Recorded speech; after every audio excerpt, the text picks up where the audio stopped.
Here we go. Starting off our first stream match of the ladder. We got Yuel versus Lowain. Looks like we got Master Rank, and I don't know what Mauve's rank is, because I think there was like a display error still in Granblue. Yeah, or people still play rank, right? Yeah. Crazy. We've been out here for like, what, a year? And they still haven't fixed that one? Nice babe on that Come At Me, bro. Ultimate Edition. I'd have to imagine it's on like the bottom of the list, because it's such a... Already got that super...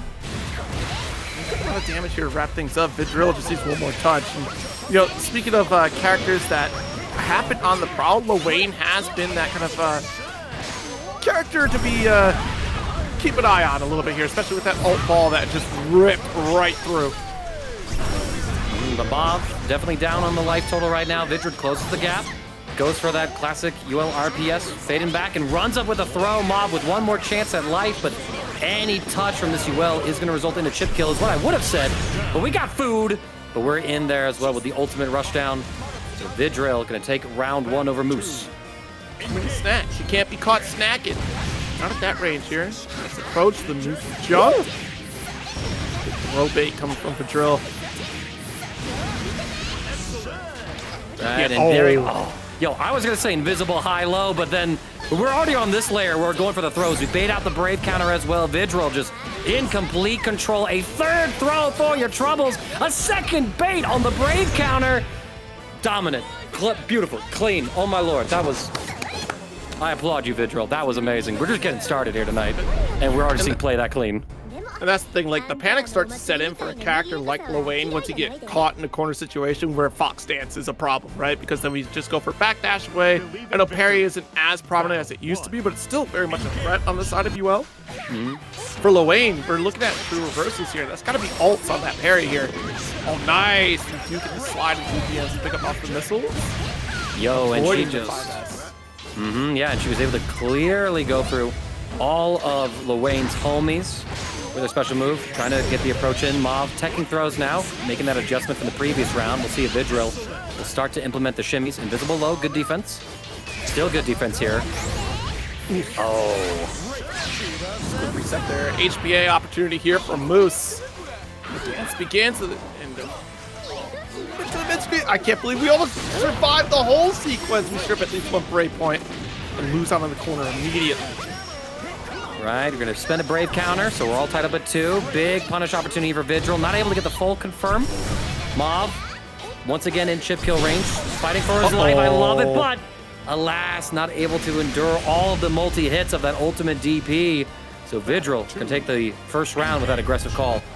That is so unfortunate there for Lowain. That should have been like a shutdown on the DP, and your parry rips through. But yeah, the multi-hit off ult just kind of overtakes Moth Moose here.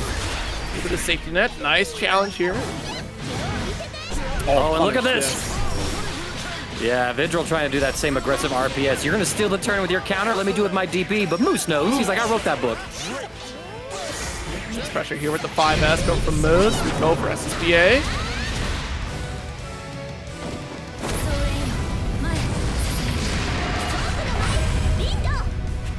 All right. We go for that throw bait again. We block the cross-up as well. Moose once again in the corner. Vidril not representing that overhead. Wants to safely poke with that low that you get the free combo with. And now once again, let's play HBA Dance Simulator. We just keep spot dodging, hope for the best, and we do succeed this time around with immediate parry. Vidril caught in this corner. This Moth Moose half what it takes to finish the job, and we do with that final throw. Battle 3. Very fortunate there for Mauve to make that final parry call on Vidril, who thought for sure they would have to punish after HBA. All right, applying some pressure. Again, Mauve taking these throws. I want to see if Vidril can add in another layer to that approach. And there we go. We get the dance heavy, but not able to get the pickup from it. Buy some time with the Come At Me Bro parry, and thus the boys are in town, and Moose is in control. Yeah, that was huge. Just pumped the brakes as the missiles came through, as Vidril came from above to put the unblockable situation in. No homies with the 5S missile barrage. Nice knockdown here. Spot dodge with nothing to challenge after. It's okay, we'll take the overhead, but not the low. That's the combo starter here. Off the wall extension. SDA here. Gonna take Moose down to his final Brave point, so we're taking extra 20% damage on all the follow-ups. Throw might be within kill range, but we wake up with that humid pyramid attack yet again. Vidril. Yo, okay, we were almost falling for it. Right there. I mean, great survival rate coming from Vidril on the HBA. Ooh, trying to get some extra hang time, but there was still a missile. Still overextending with a raging strike attempt. And because we go for the back special here, Vidril will still close it out. They suffered the trials and tribulations of being locked into their past mistakes long enough, yet still picking Nier. Still picking Nier. There's some really cool buffs that Nier was able to get within this patch, right? Like her 5U and JU actually being able to regenerate some of Love's redemption on block, meaning that she's able to safely enter pressure and regenerate that timer for death. Did see a nerf to the EX version of Ominous Turn, which is going to be like that Lariat style move. Doesn't quite go full screen, it's maybe about half screen now. So that does sort of impact Nier's neutral a little bit, but we'll see what Iago is going to make of the character here. We catch him low. Get the full pickup as well. The JU combo routing. I like this. Being able to regenerate more and watch. We're quickly going to see the acceleration in the regeneration right now. Yep, there it is. As time goes on, it accelerates a little bit faster there for Nier. But yeah, I mean, certainly a character that had fallen from grace, but she is still kind of finding her own spot in this roster here. Granted, not as potent as she used to be, and I don't think she'll ever be at that point again. But still has some strong answers here if you can combo in the 5U interactions. There's our throw. There's the generation bump again. There it goes. All right, close heavy. Yeah, we're going to drop the ultimate Iblis right here. Pineapples just finally building up a little bit of blade level. Didn't go for the Iscaria. Could have gotten a full level right there. Not sure if that was unintentional or not, but... Oh, and the run-up overhead with that 6-6. Is that M or heavy? Remind me. That'd be the M. That'd be the M. I thought so. Battle 1. Engage. That side swap there. Just gonna catch people a little unaware. That guard button. Yeah. Big JU here, gonna get the 5U as well. Going for some fake safe jumps, right? Pineapples could have busted out with the ultimate Fosters, I think, to Nier. Just didn't recognize the situation. Ooh. Speaking of, there it is. Yeah, cross up, quick 2L. And we get a full follow through off the 5S, and this will be a full game of volleyball. Oh no! That actually is a massive blunder for Iago. That could have been killed. But still, we're able to keep Pineapples under lockdown. We got death on our side yet again. Pineapples trying to find the next hit. Brave counter, get off of me. We got no brave points. We go for the shimmy. Iago being patient. Sets up the ultimate fatal waltz into the chip damage sequence as well. Not much Pineapples could have done. Maybe like a mash in between those two options to check death. But, you know, that's me grasping at straws. Nice dash L.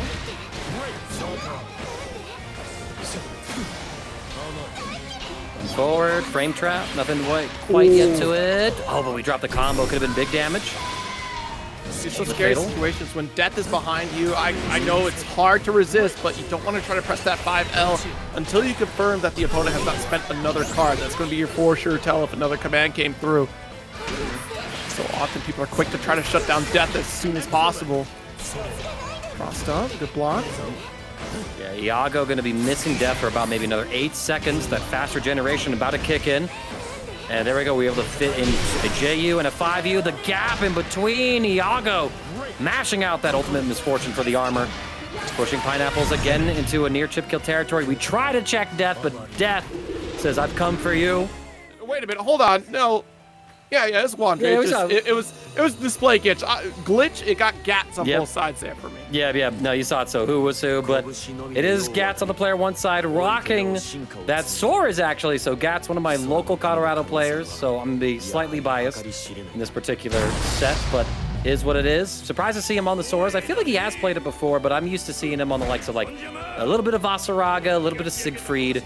So we'll see what he wants to do with this old timer of a character. Super cool character, all about the rushdown, all about taking all the hits in the world, but being beefier than the other guy to survive it. So let's get it started off here. Nice. I love this colorway for Sandalphon, by the way. Like, this is the Battle Pass one, and I didn't realize it was looking this good.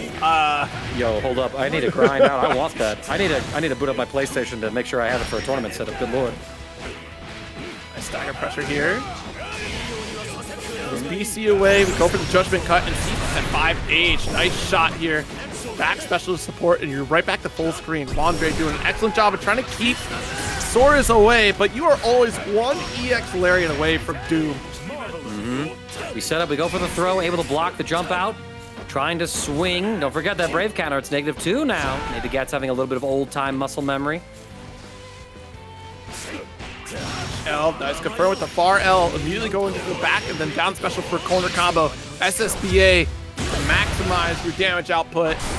And yeah, regardless, this is going to kill him. Sandy hurts, like I said, in terms of adjustments, I don't think he adjusts like his damage or anything. He does great. Give him a little more reason to stand swap, and look at how well he does in light anyways. What incentive do I have to stand swap? Right? Ooh, there's that dashing heavy with the armor on, and now Gatts in on that trade. Again, goes for that throw. He's not calling out Wandreh's jumping habit. Wandreh gets his own throw. Pushing the pressure here. They clash. The lariat cancel from Gatts. Able to win out. And there we go. That aggressive RPS on negative frames. I'm only negative if I'm a coward. 5U ender of the down special here. Oh, dash L will interrupt the lariat. That's off the wall opportunity. Blocks the reversal. You're dead here, good sir. Wandreh able to clean this up with that brave Raging Strike, excuse me. My brain went to another system mechanic name, and now we've got to see that. I feel like Wandreh kind of has a good read on how Gatts wants to defend in some of these situations, and the whiff punishes as well from Wandreh. Incredibly consistent, using that sword to catch Gatts whenever he is not close enough to connect his strikes, but now Gatts able to run a little bit of offense. Honestly, Wandreh has great tools in Sandalphon here, with the far H being such a great option to kind of interrupt. And I believe the 5L is 6 frames as well, if I'm not mistaken. I gotta double check on that. Oh, the setup, we didn't believe in the hit though, and so Wandreh able to live, goes into fire stance. But look at that, because of the extra damage you take in that lariat was all that Gatts needed. He's able to close the gap, take a round for himself here. And now playing it slower, right? And there it is again, that dash heavy. I like this from Gatts, like letting Wandreh try to start the initiative. We see the jump out again. Gatts going for more frame traps to catch it. Nice approach. That's a full challenge to 5L. I'm burning up. Let's see what we got here. It'll be a nice wall splat here for a full combo. Goes for the ult so we can save the stance swap. We want to build up that damage, and there we go. Oh, because it's spending at the ender here. I mean, we're close to max combo, so that I can understand. Right, yeah, just wanting to maintain a little bit of this fire attribute for right now. Oh, Brave counter baited, but no punish. Either way, it's still a win for Wandreh. So 6L, we get the far confirm as well. Should be able to potentially close this out. Gatts has a little bit of damage reduction here, but now you're taking an extra 20% during this part of the super. It's not enough. He's still got a chance. Brave counter, but pressing again. Maybe he's trying to go for a DP. Maybe it's just that old muscle memory from when Brave counter used to be plus on block. Either way, Gatts has to make an adjustment. Let's Wandreh take the set 2-0. Look, I don't blame Gatts. I'm still doing it. I'm still out here like this is fine. I'm still gonna press. You know, I pressed in the other direction in the old patch. I would always swing when I was negative, like, oh, I blocked it. It's my turn, right? So I'm just set. Nice. The stagger here, run up 5L. You pick up. Set L. Doesn't get the super, but we can spend ult here. Quick install. That's so Get close. in. There it is. Oh. Now in checkmate scenario. Yep, and Wandreh plays the final. A little bit of math, subtracting losses from wins to assign a score, and then the top 8 scores get into top 8. We got some tie-breaking rules and the like, so we'll see how that goes. But starting things off, Lanny up against Prada. Siegfried versus Belial. What a bait using that medium DP. Oh, God. Okay. It's getting crazy in here. Slow down! All right, the 2U's going to get whiff punished here. Prada's been jumping around at characters lately, which has been fascinating. She's been really working on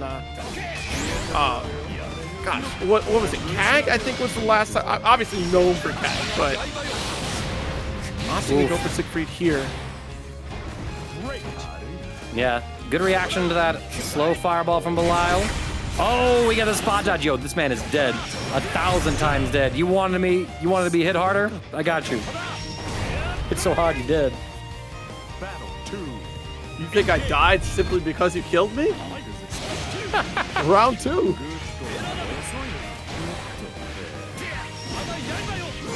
Just in the corner. This is a big damage route opportunity here for Prada at the install.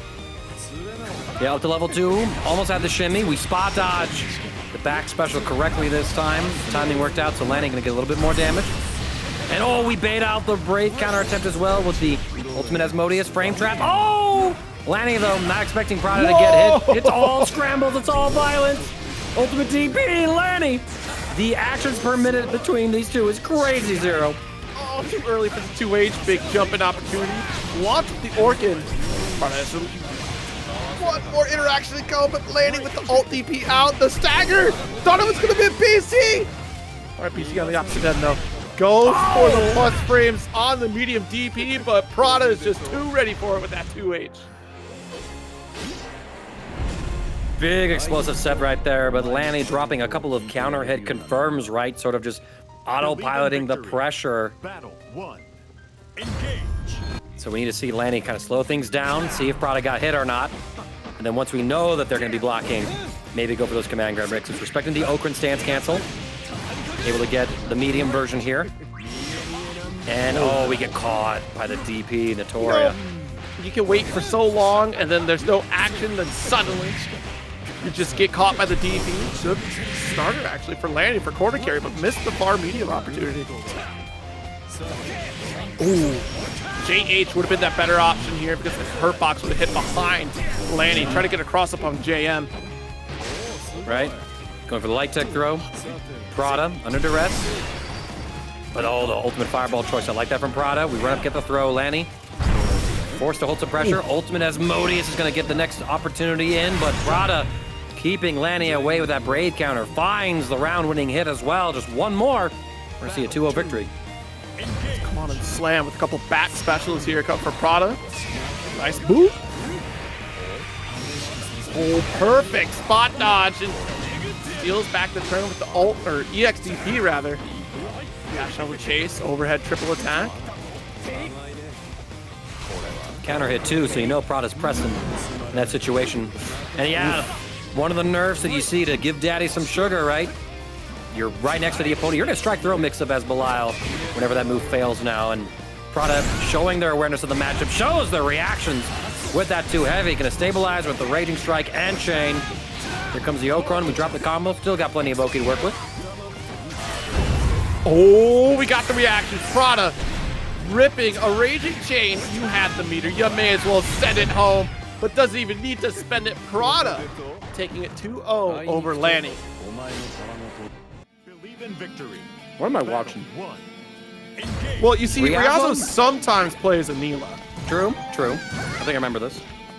Ryazo on the player 1 side with that red Anila. Greg on the player 2 side with the more white-purple color right here. Greg. I know Greg. I'm sorry, Greg. I'm It's sorry. just- I'm not laughing at your expense, Greg. Man just pulled up and said, I am Greg. It's so peak. It's so peak. Greg. Right. L, good little spot dodge. Greg caught in this corner here. Gets the pressure. Nice interrupt. 5L. Ooh, that's a brave leap, and we're still going to counterpoke. Send the ult special, but Ryazo, plenty of resources, plenty of health, and can still just chip away. Blocks the dash H. Good read. Good read, good punish as well. Ryazo going to take the first round over Greg. That's just so nonchalant. You get such a gamer-like name with Ryazo, and then you just get Greg. It's so great. Oh, just like Ryazo, great with that anti-air. They're advancing now onto Greg. Trying to find the next opportunity. Trading some sheep cooldowns. What a vault over. That was so well done by Ryazo. 2. Send it home. 50% lead, has the corner pressure again. Nice lead. Off the wall, just got the meter. And we're just gonna go for Raging Chain though. You can't kill off of this, Ryazo. Can you? Oh, combo limit. I told you. Yeah, you were right. You were right. Tell him, Zero. Say it louder with your chest. You could have just been super, refund it, but you know what? You still got the kill. All right. Ryazo taking game 1 over Greg in the Anila mirror match. Pretty impressive stuff. I feel like Ryazo's kind of understanding when Greg wants to go for some options, like that vault over the sheep in that previous round was something to behold, just like the mirror match. It was very clean. Mm-hmm. Oh, what a 2U. Don't you forget about it. 5U from Ryazo. Stay safe. No way. The 5L interrupt. We go for stacker pressure again. Ryazo is going to force their offense here for this corner. You side swap? What are you doing? All right. You're all over the place right now, Ryazo. Let's lock in. Tighten up. Spot dodge from Greg. Vaulting in, sending out the ultimate Flock to the Future. Or no, it's a Fluff 'em and Stuff 'em. Flock to the Future is this. See out. 5S to come through. Leap! Again! Bro. Ryazo's making that special look kind of good. That's crazy. 2U and able to convert this. Raging Chain finish for a round up, Ryazo. Battle 2. Engage. Nice slow round there, Greg. Actually able to keep things pretty even with our highest placing American in the Arche World Tour Finals last year. 3rd place. Let's see how Greg is able to kind of maintain things through here. Both willing to go for that 5L counter poke here. Again, just a quick interrupt, an excellent tool to keep your opponent honest. Greg tries to back away, uses a couple specials here to send. Slow footsies. Waiting for that 5S to rebuild, does send that back special. Little vault over that sheep as well. Greg able to get a nice little pickup right here. I feel like as Greg is in the throes of it with Ryazo, they're sort of improving as the set is going on. Can they maintain that upward trajectory? They got Ryazo boxed in this corner. They're looking for the opportunity, but the EX Flock to the Future and Beyond is going to win out for Ryazo. We're going for the full cash out ABC, and that is it. Ryazo finds the explosive finisher to a gentlemanly. How Wayne would say, Greg. Like, oh, Greg. That's pretty great, but now we got V and Kelstaza representing 2 different sides of this patch. The nerfed Beatrix and the buff Beelzebub. Man, it's gonna be fun. Man, I'm not a fan of this nerf Beatrix. You really got upset about this character, y'all. Unbelievable. All you had to do was block low. I'll give you the Star Chaser, okay? Fine. Would I counter hit you with Light Riding Free and I don't get to follow up anymore? Man. This hurts. Kelstaza, though, with the Beelzebub. Gonna get DP for the dive. Yeah, great reaction from V. First instance we saw Kelstaza go for that dive, and V was ready for it. Nice little pickup right here. Putting him into the corner. V gets caught, though. Gonna be a double ultimate expenditure from Kelstaza. Oh, boy, close to get with that Star Chaser. Block the Brave counter. Point blank throw. I love the choice from V, representing the option to beat block early. Shimmy Nice. right afterwards. Beautiful. Finish the job here. Granted, we talk about B getting nerfed, but honestly, B is still a very solid character. Her routing gets shortened a little bit here, and it's not as dangerous to get caught counter hit off of that Light Riding Free anymore. It, if anything, incentivizes a little bit more for you to use medium Riding Free, which is holding a bit more risk. But man, Kelstaza, this massive corner combo, lock up the Karma. Yeah, double spot dodge to deal with the black flies. We jump out as well, not able to get the full pickup, and we get punished for it. V wanted to go for the 1-hit confirm, but alas, it didn't quite work out for them. We do have that Delta Clock online. We can find the next hit. We do with the EX Thunderbird. Catching in there, but we dropped the ultimate one.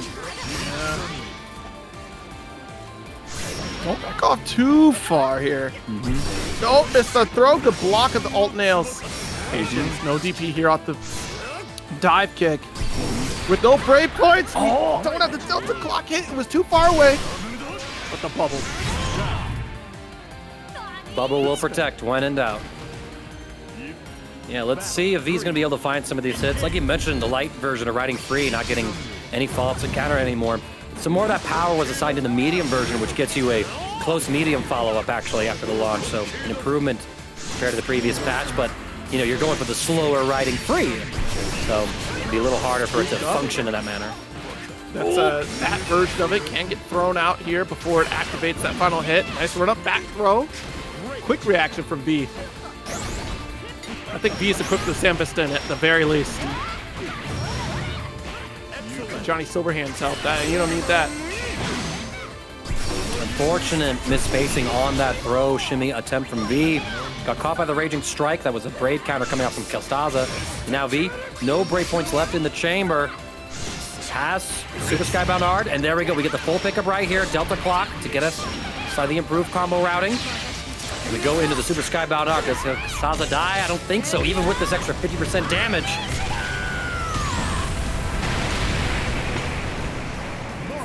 Last touch. Watch out for that bubble. What was it? It was Nails. Yeah, Nails came out again.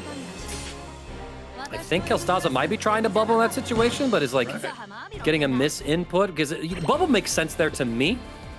Maybe I'm just not that Bubs player to see the brilliance of ultimate Nails right there, but alas, Kelstaza holding that round loss. We try to go for the shimmy. I like that Kelstaza is adjusting, trying to challenge with the button text instead of the throw text.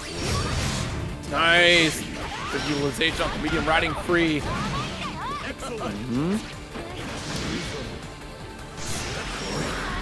Big hit right here. Heavy. Yeah. Oh, we almost had some side swap sauce, but we still have V in the corner. And I like the passive from V. We close the gap with that medium riding free using the range. Bad timing on the spot dodge, though. We get caught by Karma. So now Kelstaza holding a pretty good position in the mid screen and the life lead.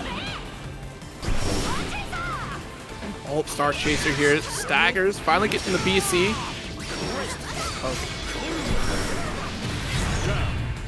Yep, and that guard crush giving all the opportunity in the world for Kelstaza. It's a hard scenario, right? Because the black fly is coming right at you. A spot dodge is kind of tricky in that timing to avoid the karma. But also as you get closer there, I mean, trying to steal it back maybe with the ult DP to help yourself out, but...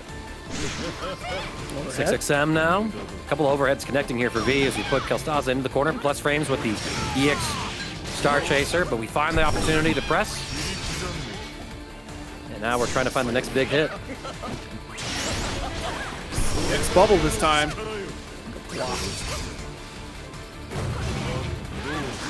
Medium riding free.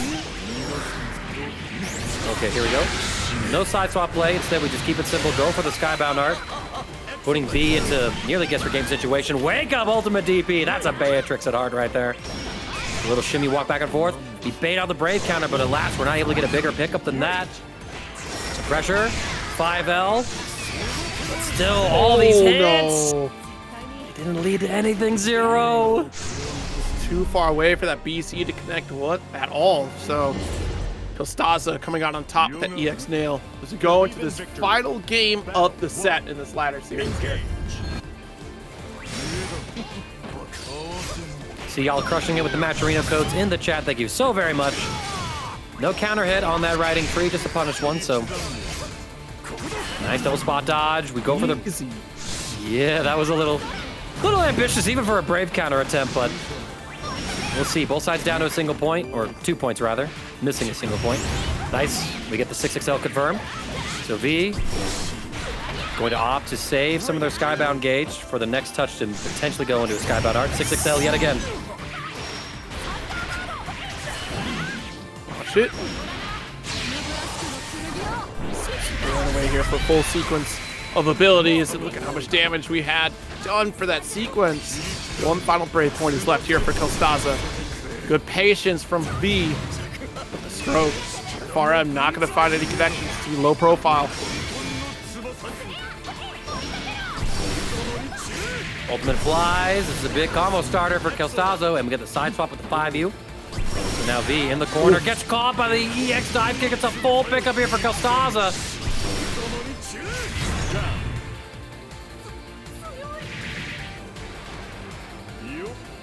Battle 2.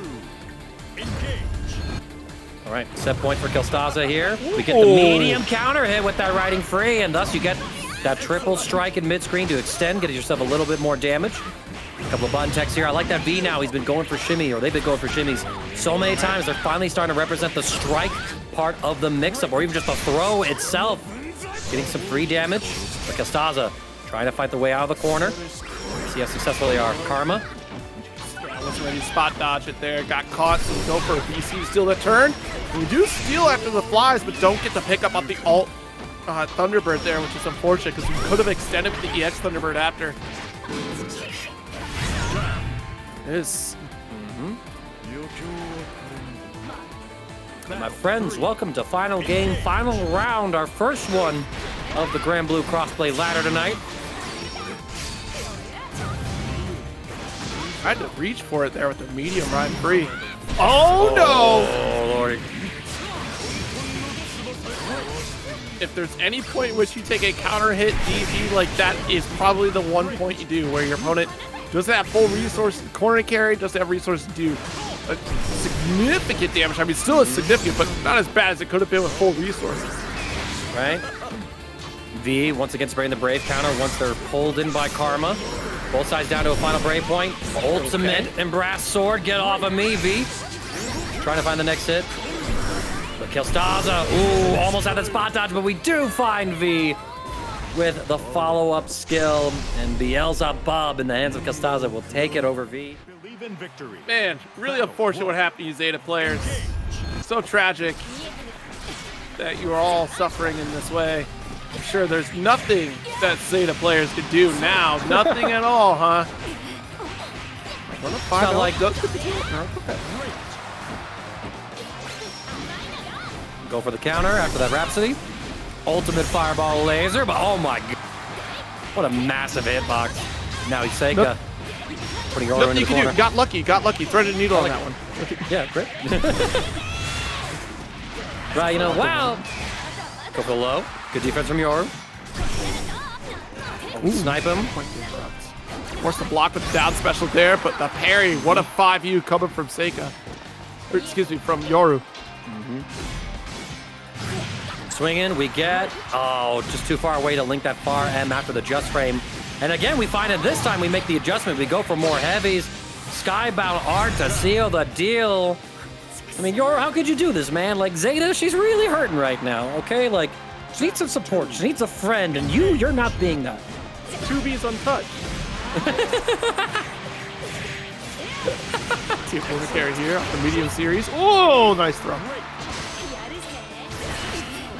Jeez, Yoru in Seika's head right now, trying to get the challenge poke. No follow through, just didn't believe. Wow, able to actually beat out that enormous 2 heavy of 2B. That was actually pretty crazy. That was pretty crazy. Rhapsody against the pod throw. Seika not going out without a fight. Brave counter, actually able to reach, I think 2B just expanding her hurt box quite a lot with that huge normal. Violet jumping away from the grenade slam, but unfortunately comes right back down. Get defeated here by Yoru Sensei.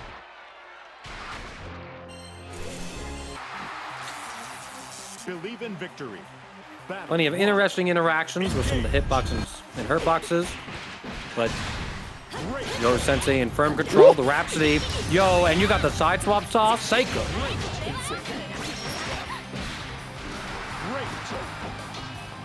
Yeah, guessing wrong though. Thought that Yoru might press, and we went for Rhapsody instead it was back throw. So now Yoru, again in the advantageous position. They take it. How do you escape? Dash L. He's going for that forward special here to corner carry. Even after the JU interaction. No, we are relentless on pressing right now on the side of Seika. We actually shut down the brave counter attempt come from Yoru, which resulted in that raging strike. Now Yoru caught in his back foot here. BC's away. Seika content to hold allow this pressure. After all, Yoru Sensei too far away to threaten anything more than strikes. Always swinging, always intercepting. Yoru trying to jump to meet Seika in the air, but we already have the JU throwing it down. Both sides down to their final breakpoint. The spot dodge is punished by the ultimate laser from Seika. That's right, gets one on the board. Get one on the board. It's 2M. Deep run throw though. Back to this corner we go. BC out. And Yoru gonna have to fight their way. Does connect the 5U, but doesn't get the full punish here. Seika certainly will for corner carry and starts to run away with the small lead, but the Rhapsody gonna get punished by JH from Yoru, who just finds a squirrely way out of that corner there. Good challenge there from Seika, recognizing Yoru didn't have any plus frames and using their far-reaching normal in order to do so, but Yoru gets next big combo. How do you want to end this? With a Skybound Art, putting Seika down to their final breakpoint and assigning them an extra 20% damage on any hit Yoru was able to find. We're up there with the beam, though. I thought for sure we have to start worrying about these alt specials or even block or even the SDA, but Seika will get shut down again with the 5H, a round up for Yoru here. And Seika whiffing that Brave counter, running out of the Brave points themselves, basically led to that death by 5 heavy in 2B's case. Wake up 5L. Yo, you weren't kidding about Seika being relentless when it comes to pressing. There's the shimmy. I can't high-low, but at least I got that. What are we going there for Rhapsody? There was no resources on the side of Yoru to go for Mirage. It's just, again, we are just pressing. That might have just been a Spirit Arbalest attempt, maybe, but that's not even the input you're going for. Who knows? It all makes sense in Seika's mind, at least. Oh, the big jump in over that laser. Yoru, the Skybound Art on deck. Should be able to close out this round, even with the low damage 2B here. When it comes to her super anyhow. Well done, Yoru Sensei. Able to take down Seika 2-0. Light wall. We've seen a lot of that play get implemented here, but Lazy Ruin gonna bring our first Galleon to stream up against Tux. I know Lazy's been putting a lot of work with this Galleon here, so we'll see if it comes out at all, because this is where it's gonna be very tricky for Galleon to until 5M. Anyways. Yeah, here's 5U, full screen reaching. Oh, both sides having an unfortunate interaction. Yo, Noob Cheesecake, you fought these two to start off your ladder run? That's upsetting, man. That's hard. My condolences. Ooh. So I've noticed in labbing Galleon, she has this very, whoa, that is so insane. The missiles worked out, but still got the command grab. This is a very interesting property, and I don't know if this is like transferable to other characters, but like, when she's in the corner, her 5S, the EX version, where the claw comes out, it's supposed to wall bounce if you have the opponent like kind of in the airborne-ish state, so you can go like 2U into 5HS, and it will wall bounce. But if you're in the corner, it doesn't do that. You have to push yourself a single step out of the corner to get that wall bounce. A fun fact for the day if you're labbing Galleon. Someone let me know if that's the case for other characters that have wall bounces like that. Because if it works that way for Catalina, then maybe it's just a universal thing. Oh, there it is this time. The throw connects. We go for the overhead, catching Lazy Ruin, pressing something. Tide swap with that JU, able to maintain offense. Plus good frames. awareness. Yeah, and that plus frames off to the 5M there. +6, and it traps you right into the 5H. Go, -H conversion. Big pickup right here into the human pyramid attack. We get punished on the far heavy as well. Open up on the overhead. Tux not gonna be able to find the kill, but Lazy Ruin has to find their way out of this situation. 6XL, full pickup here. Into the Super Skybound Art. I didn't get to see or count how many breakpoints Tux had left on connection. Smack him, not enough. That's just a triple right to the SSBA. We go for the EX version to set up the rock. Caught you low for full screen. That is spot dodgeable, by the way. Oh, we were able to get that 6XM jumping over. Lazy Ruin's option. Ooh, the dive kick coming through. It's a command throw. You must duck it or anti-air it. If you stand, well, you grab. Oh, that's so cool. I gotta take note of some of these routes. I'm missing some of the Galleon sauce. Oh, no. Yeah, she's got a ton of it here. Holding back on the 668. We'll get you that backward stance. Actually, you're just going for dash H in general. You don't hold the direction. It'll warp you backwards instead of forward.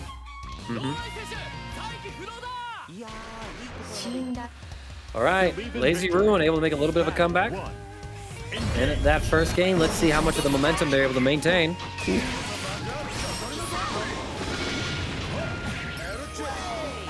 Slow poke here. Let's see if Lazy Ruin can get out of this corner again. Oh no, the throw attempt gonna get punished.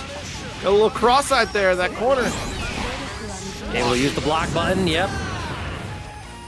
Defend. Now we got to defend against Humid Pyramid attack. A couple of spot dodges. We'll do the trick. Tucks. Nice. Beautiful navigation by Lazy Ruin to get into spot to punish.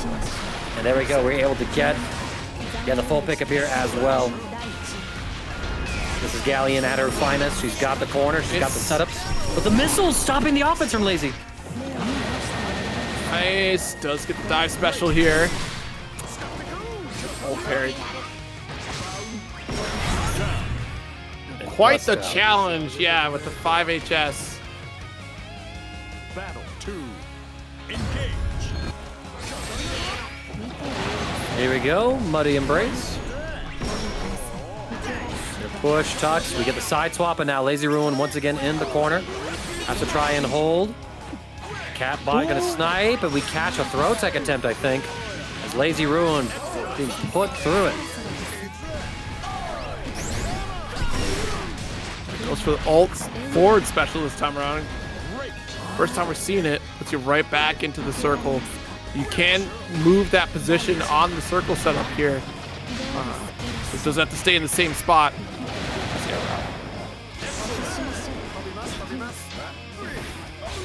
Remember, I think you're upwards of plus 20 for that route that Lazy Ruin does after the air grab there. That gives air ample unblockable. those targets there. Nice chain. And Lazy Ruin going to drop this second round in game number 2. Battle 3. Things looking a little bit contested right now, as you might see our second game 3 of the stream in the ladder bracket. Lazy Ruin off to a good start though, catches the run forward, not able to link that dash heavy, spot dodging the counter beautifully. Todd sleeping right over that far normal here. Knocked down off the forward special, tried to go for the dive special again. Nice. Oh, and big pickup here as well. Oh, but we faced away. That could have been a big opportunity for Lazy Ruin. It's going the other way. And here we go. We bust out with that skybound art. The ball's gonna catch, and we get the yo. Really? That's how you fall? That's so sick. I think you have mid-screen opportunity to dash H through there to extend a little bit further, but also I'd rather take the better hard knockdown off the air command grab so I can set up these on the Metera. Going to see a rushdown versus zoner archetype. So Arche having to navigate all of the arrows that Acid Cookie's going to be littering across the screen, and Acid Cookie's playing a game of keep away for keeps. Oh yeah. Hey, Arche has great ways to close the gap with the alt 6 claw execution. Come blasting right through for full screen if we'd like. Battle 1. Engage. Opening first blood here is Acid Cookies, but caught back in this corner. 5L is going to be a great interruption tool. Find the Thunder Shock. Able to get the counter hit right there. Send it in the gateway, but oh, the Ethereal Seal actually. Able to catch, and now we're seeing all the starry skies living the screen, but there it is, an ultimate empty hand that you shouted out, Zero, coming into play here to shut down the zone. The other one, right? The empty hand is the counter projectile tool. Sit. Careful. Use the EX edition this time around. What defense? We find a moment to press against Acid Cookies. I assume plus frames unless they press the normal too high and lost advantage, but Arche able to clean that up. Take the first round pretty convincingly. Battle 2. Engage. Nice, Gated Demons get a little bit of extra hang time and already walk down Acid Cookies. And I think this is really where it kind of set up Acid for disaster, right? It's just you gave up so much ground and Arche does not let you leave this space. Until now. All right. Until now, right? You make a point and the players say, what if we made his point completely invalid? Let's just do that real quick. It's like, you know what? You're right. I should escape. Thanks, Zero. You're welcome, Acid. Mid-set coaching? Anyone? Mid-set coaching? Dude, the stream! That Nier's barrage, but still, the ult rather, not going to get any openings here. Tried to stabilize the combo with the Raging Chain, but already too far away. Close enough the second time around. Arche able to take game one pretty convincingly. Ooh, we're seeing a little bit of a character swap? Okay, Acid. Maybe. What does that even mean? Anti-Eren Jaeger. I agree, though. If you finished Attack on Titan, I'll make that explicitly clear. I agree. Yeah, right. I agree. By the end of Attack on Titan, y'all should probably be anti-Eren Jaeger. I can agree. Believe in victory. Well, that's his in-game name, so I'm just gonna go along with it. So Ghost with an Armaya here. Ooh, what a spot dodge from Arche.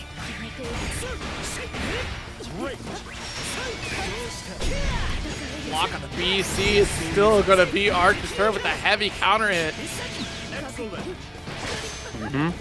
Acid Cookies. Still under a bit of duress here, not really able to find that early game success, and Arche launching with that Raging Strike. Full combo here, using that multi-hitting close heavy. It was diabolical from Arche in that 5U interaction. We already conditioned Acid Cookies with a single 5U to make you think, oh, you're not going to teleport towards me, and then suddenly the second one is the teleport. Immediately after firing it off. What a shot here from Arche.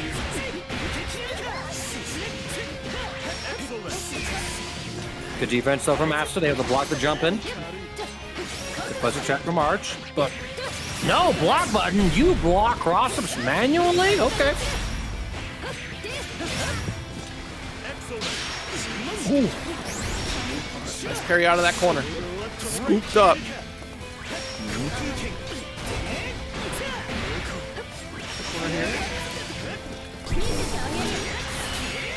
Too far again. Arche is playing a dangerous game at these max ranges, but it's all working out in favor of Arche as we get this triple attack ender. Arche 2-0 over Acid Cookies. I know I'm enjoying my day. More of Ryazo's Anila up against RainbowRocks. I think I was able to commentate them at Combo Breaker.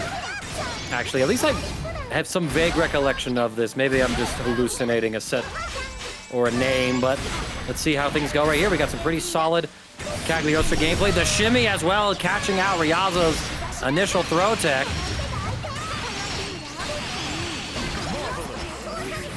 What a jab from Ryazo. Are you kidding me? Like, I'm about to die. I may as well jab anyways. Keeping away here. The sheep just charging it. It's got horns, man. It's able to bust through rock like that, you know? It's just nature. If I see a sheep bust through a rock, that sheep gotta go. That sheep cannot be at the farm. Ryazo not falling for any of the shimmies. That what a button press right there, but 6XL RainbowRocks stabilizing with the immediate Raging Strike after the close late. Battle 2. Engage. Okay, Rainbow. Let's see how this set's gonna go. Pretty sure that Ryazo's been on this Anila all night.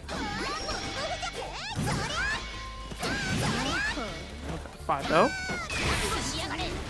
You see out of this corner, a good block on the teleport, but Ryazo still biding their time. Nice 2U.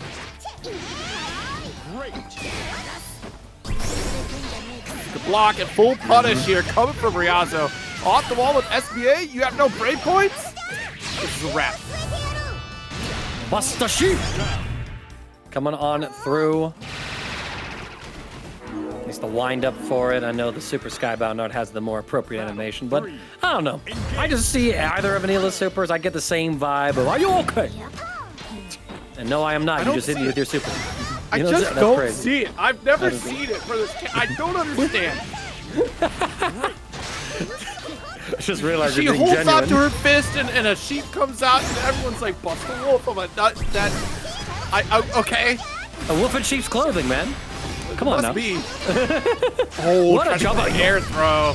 That was so slick, actually. What the hell, Ryazo? Drop the combo. Get off of me with Brave counter. Side swap. A little bit of a scrambly wambly.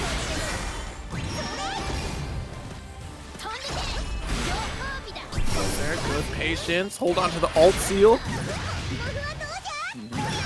She's so close for anti. I'm telling you, Ryazo. Oh. Yeah, you saw Ryazo didn't even commit to the raging chain follow-up. With Rocks had to commit or lose the set. The block start from the sheep still in effect? I think you could have gotten an unblockable scenario. By that point, you could have 5L'd when you had to block the sheep. Unfortunately, Rainbow was still airborne for that very small window of opportunity. But yeah, the block stuff, insane. Battle 1.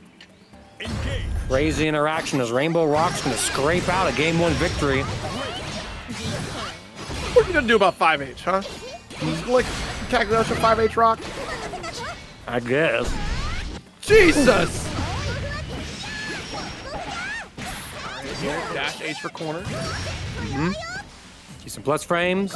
Seeing if RainbowRocks is going to blink. I like that Ryazo's trying to hold the space where RainbowRocks could try to spare body swap too, but patience is rewarded. Ultimate Mihen to delay the fall is what got the opening for RainbowRocks, and now they have the offense in the corner. It's all going to their calculations. They put that seal in the perfect position, exactly where Ryazo was. What a spot dodge reaction! Tank kill. Yes, we do. Oh yeah.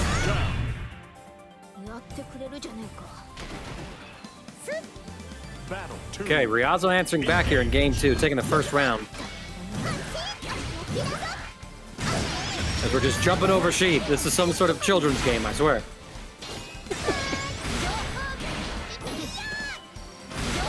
Off here, nice block on the spear as we sit right on top of that low hex.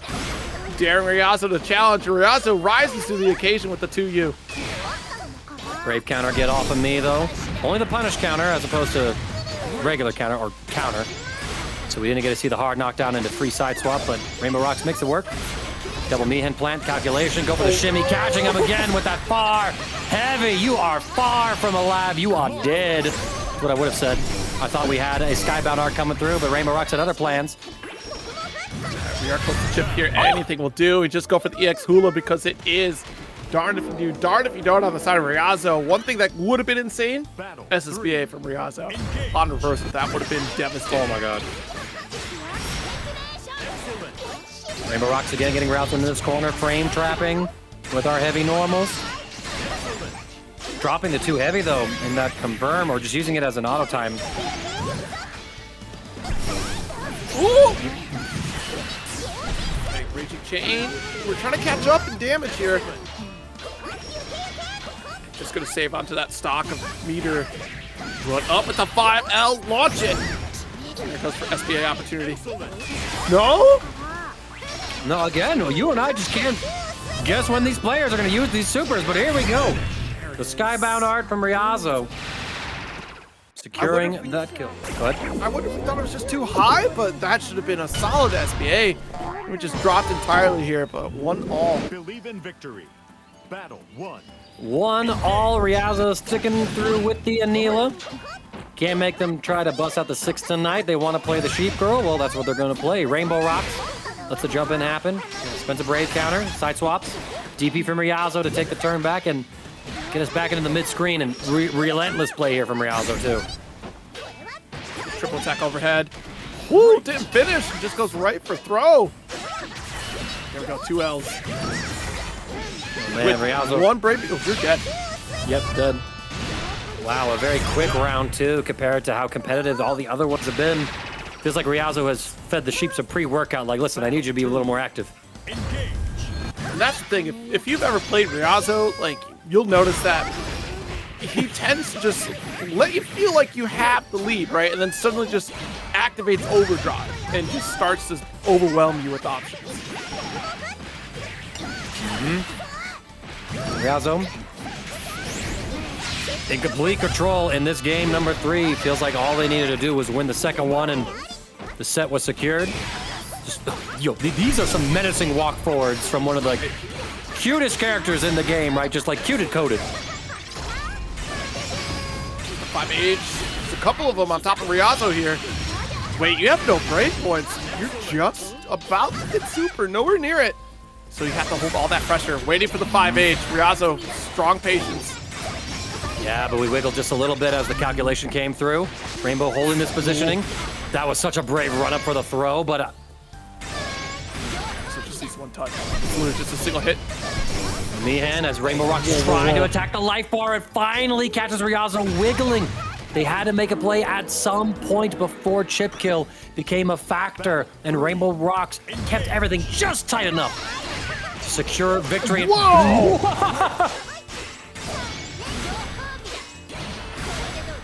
That was crazy. That was a tight window there. What does Ryazo do other than hold the guard button at that point? It's so low to the ground, no 2H activation. All right, tech. Jumping out. Jail. Nice. That's a burn on the meter, too. Oh, but the trap. We didn't get a chance to clear beforehand. We threw ourselves on top of it, and now RainbowRocks under a little bit of duress. Air-to-air from Ryazo after we vault through. Ultimate spare body. The aerial Mihan. Bro, catching that jump back. What a call out by Rainbow. Is taking charge of the situation with a triple attack and an overhead. Oh, open up with the 2Ls. Throw. Oh! But we flock to the future and beyond. Ryazo trying to optimize the damage. No more brave points in the chamber. No more limit in the combo. We bait the brave. No, Ryazo! It's But not RainbowRocks! No, there was no way for Rainbow to really confirm that one, and we bust out one last time. Sheep guide me to victory.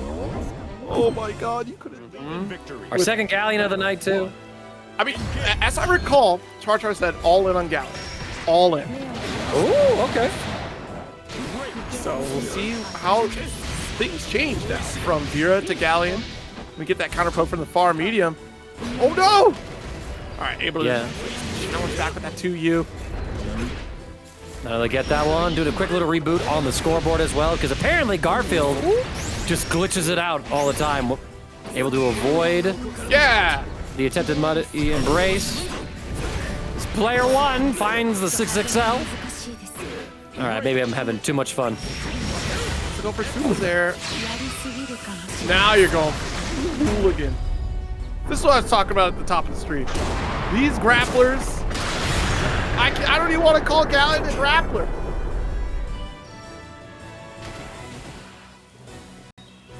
Battle 2. Engage. Oh no, Clash. Better cancel coming through for Garfield. Char gets caught by the 5U. Percival entering his own grappler cosplay. Full pickup here. 9 stocks on fire as well after the ultimate 2-2U. Cross under here. Look how threatening this aura is with the rock. That's a big opportunity here, but doesn't get the follow-up. Just goes for medium special. Want to evade. We side swap now. Char gets the normal throw down. Sets up the seals. We're able to space ourselves out. Garfield with the air-to-air now. Still 8 stocks left in the chamber. I mean, any touch, really. And Char can die. Will not fall there. Carpet's down. I Bust swear out to with the God. throw. Oh my God. Too far. Bit ambitious. But I don't let Garfield get a little closer. Also, just as a quick note, once that super flashes, you hold north, you can't escape from that. That is an escapable opportunity, even if you didn't already have that input in. As far as I've seen, as long as you hold north, the moment that pops up, you're good. All right, so more of a knowledge and reaction check than an actual mix. There's no Zangief, level 3 from Street Fighter 6. That would be terrifying. That would be, right? Oof. Spot dodge, but don't challenge back here. Start whipping a little bit. Does get a little fast here for corner. Does get the low on the 5U at the very least. Oh, but even then, the whiffed Muddy Embrace does get Char out of the corner. We're going to go into our SBA. Not enough to get the kill, though, but you're in strike throw mix. I didn't even think about that throw. That's foul. That ain't right. Believe in victory. Yeah, Gummit. Battle 1. Just leap and go for the air throw. Let's see. 5H. Such a powerful tool on the side of Galleon. Oh. Oh, Yeah. big. Too heavy, but no confirm.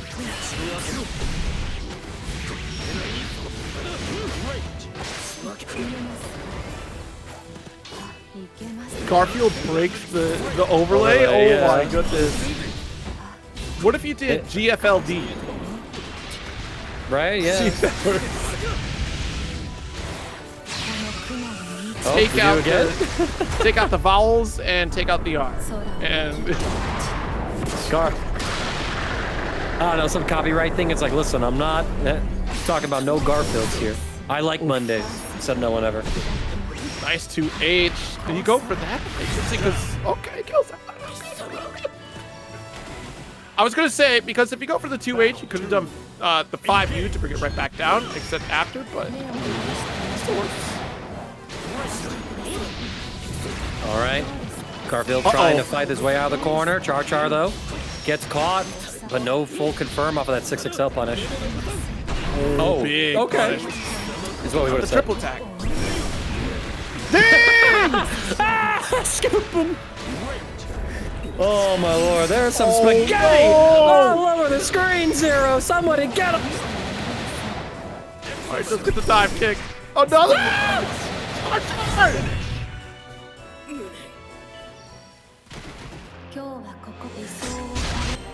But Believe in victory. much more immediate than that, it is Fidgeties on the Namaya against Raph on the Vera for our final ladders side set before we get into our top 8 tonight for the ParagOnline Granblue Fantasy vs. Rising bracket. Let's take it away.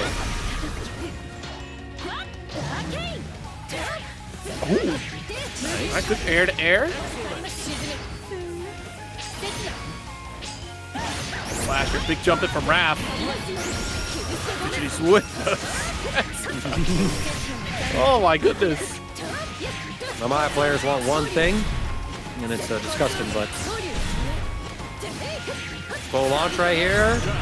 And I like that, recognizing that they did not have enough Skybound gauge to do a Raging Strike and Chain in the middle, so they went for the triple strike and then close it out with the higher damage Raging Strike. So good adjustment and awareness from Fidgeties. Tick to the corner here, threaten a tick throw. Not going to work out these 5Ls. Slipping that spot dodge, not quite getting the challenge. Slips in the slash. Oh, the media version took too long. But look at that Raph setting up the fairy in the back, whiffing the DB, but then covered by the early Luminaria. Here we go, high-low. Fidgeties not quite able to escape or defend fully. We're out of the corner. That transient. Too heavy punish. Do we catch a landing of all things? Might have caught like a button startup at that height. It's a pretty deep jump in. Good patience here from Raph. Especially not going to be caught unawares of those crescent slashes here, respecting the turn. Still anyone's game here. Single strike is all that either player needs. Oh, wait a minute. We set into the sets of the stance. I heard it. And look at that. Raph with the quick reactions. Bust out with the super to catch Fidgeties at full screen. We're going to a final round here. This final set on stream for our ladder seems to be delivering Zero. Oh! Ah! Not the no block button defense from Raph. Go for a jump shimmy. Nothing being found just yet. Luminaire closing the gap.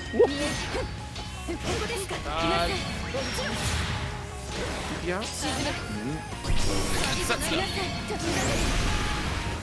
Oh, no pickup off it. That was actually a sick little sequence there for Raph. The too deep on the Luminaria setup there. Oh, but okay.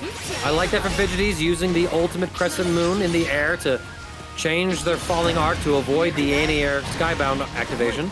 Raph, though, still has that install state. Online for Vera. Finds a 6-6 L, goes for Raging Strike and Chain to stabilize at that far range. Takes Fidgeties into the corner. Sets the Fairy. Now we're running offense. It's a low. And Raph should be able to take game 1. But, ooh. Spicy one. Pretty down to the wire, indeed. Because both, actually all 3 rounds really ended up in a situation where they're down to last strike. This is it. Like, who's going to take it all? Ooh, I don't think we intended for that. Probably wanted the Tiger knee flip. Yeah, doing a manual input with it as well, I'd imagine. Oh, nice. Catching the transient. That's how Fidgeties got out of the corner before. Nice route stabilization as well. Raph with a quick activation on that install. To stabilize with yet another Raging Strike. Has the setup. Fidgeties. Yeah.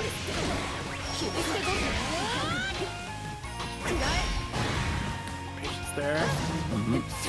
Spot dodge too far for an L to connect, but Raph with a very deep uppercut to take the round. Set point here for Raph. Let's see if Fidgeties can keep us here just a little bit longer. The bracket is officially closed. Players will be finishing up their final sets of the ladder, and then we will start tallying some scores to see who gets into our top 8. But Raph trying to get the last victory on screen.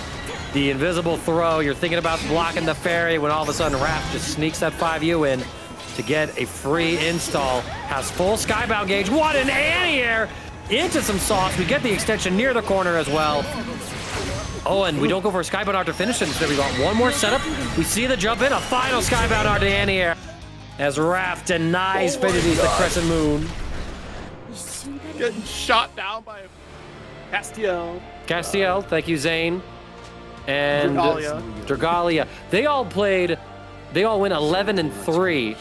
So they played 6 more sets. And they all had a score of 8. And because they played more games, Khalil weighted their scores higher. So 8-0 Iago is in loop, which is absolutely insane. But here we are with our first losers round of top 8. Seika and Prada. We are going to have them throw down. It's all best of 5 from here. So the first player to win 3 games is going to advance on in our bracket. The other one will call their run here with a 7th place finish. Let's find out who's who. Yes, indeed. Good positioning here from Seika until suddenly we get scooped up and right back at you, says Seika. I do like that we're navigating some of this pressure coming from Prada. We had that great Rhapsody to call out the back special for Prada. And nice walk up the close heavy. Get that counter hit. That's been, the lay of the land a lot lately. Instead of going for those interrupts from 5Ls, you see a lot of folks do a single tick throw, fake out, just walk up for a close heavy instead. There's that Rhapsody being thrown. That is one of the weaknesses of having a counter as opposed to an invincible DP. It does lose to throw.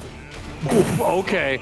Absolutely cursed interaction as some moves traded in startup, but Prada able to get the better end of things, picking up a combo in the corner, dropping that super Skybound art. Nah, I can't kill you like that. Let me do it like this. He doesn't kill anyone. He cut the ground, not the person. He cut the air. He knocked the wind out of you. Some 4Kids level censorship, I swear. I don't know, because they did not censor Digimon whatsoever. That was so true. They let that out raw. The trade again. Yo, what is with trading violently? Good lord, man. Weapons, far reach. It's like true medieval combat, right? Just accidentally stabbing each other at the same time. Nice launch for corner, big follow-up opportunity, but we see the 5U installs up 2 stocks there for Prada. Probably have to go for it instead of the 1 and a full damage. Go for that deep run up and look at the patience from Prada, not falling for the shimmy. Sniping the aerial movement with that far light. It's game 1 over to Prada. So Seika has started making some adjustments. Can only lose 2 more games before they're eliminated from top 8. Yeah, Prada utilizing that 5U install there for Siegfried. It's not something we get to see too often. Most Siegfrieds will opt for like a single install for corner combo and just do a little bit of extra damage, but opting for second only sacrifices a little bit of damage, but you're going to get a big benefit on your next combo routing. Yeah, we see the one tap right here. Might be going for the long play, right? Because you have that entire bar before it expires to add on the next level. So Prada can try and make the most of these next couple of hits. Gets the light Okran follow-up here. 2U. Spot dodging Lowain. You thought you were slick, but Prada ready with those Farlight challenge. Good corner is where we're at. Tries to bait out the Rhapsody Orkin. And you don't want to guess that situation. It could have been the medium for the parry. It could have been the 5U for a quick grab. Seika dropping the rest of that combo. And oh my gosh, we're able to barrel on through with that EX back special. Catching Seika in recovery. Prada in a really good spot. Has plenty of momentum on their side. But Seika fighting back. Forward momentum here in your favor. Seika owns the corner, misses the 2H. We've seen it before where Prada baits out anti-airs with that JU. 2U does get corner carry. Oh no. Oh, that was so slick. It's a punish counter though, as opposed to a counter hit, which could have let Seika link a second close heavy. Which might have been the difference in the kill, honestly, but... Son of Seika, this is a start. Oh my goodness. If anything, we go for the Orkin to corner carry with the 5U, especially if it's the ult, right? But now that we own the corner position anyways, 2M just to try to get the poke. There's a big conversion opportunity there. And you're baiting out whether or not Seika will go for the low Rhapsody, which we've not seen Seika do quite yet. It's generally just been for the EX, which a lot of Zeta players do anyways, right? They don't opt for like the high or low. They commit to the catch-all. Yeah, is it triggered by like proximity or the type of normal? Because that Siegfried 2M is just a mid, so would they have to do the medium Oh, one? you're right. So it should have hit either way, yeah. Yeah. Just want to double check that. Here we go. JU able to stall the fall and actually catch Seika. The run up 6XL does as well. And Prada opts for the very simple triple strike into Skybound Art. That damage buff ticking down on that level 2, so trying to make the most of it. One more install buff to revitalize it. No, we get the next hit though, and good lord, didn't even need the follow-up. That was on deck after that EX Okran confirm. Believe in victory. Battle 1. For Prada, she's still going strong. Wanted to go for anti-air there, most like, but being called out. At that distance there, it's okay to go for spot dodge, but you get caught in a flurry. Come from Seika.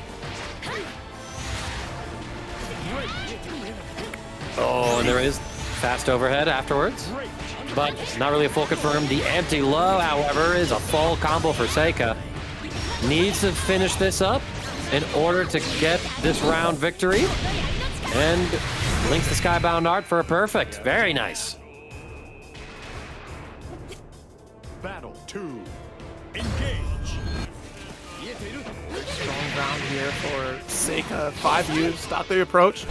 Big punish on this DP.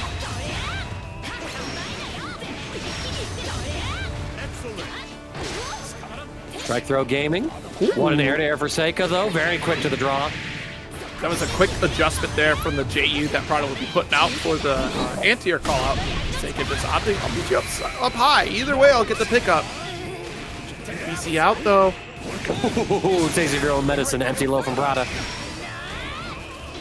We spend the Brave point, trying to establish a little bit of offense here as Prada down to their final point. Fades the Rhapsody. Goes into the Super Skybound Art. Too far away for the cinematic hit, so some damage left on the table.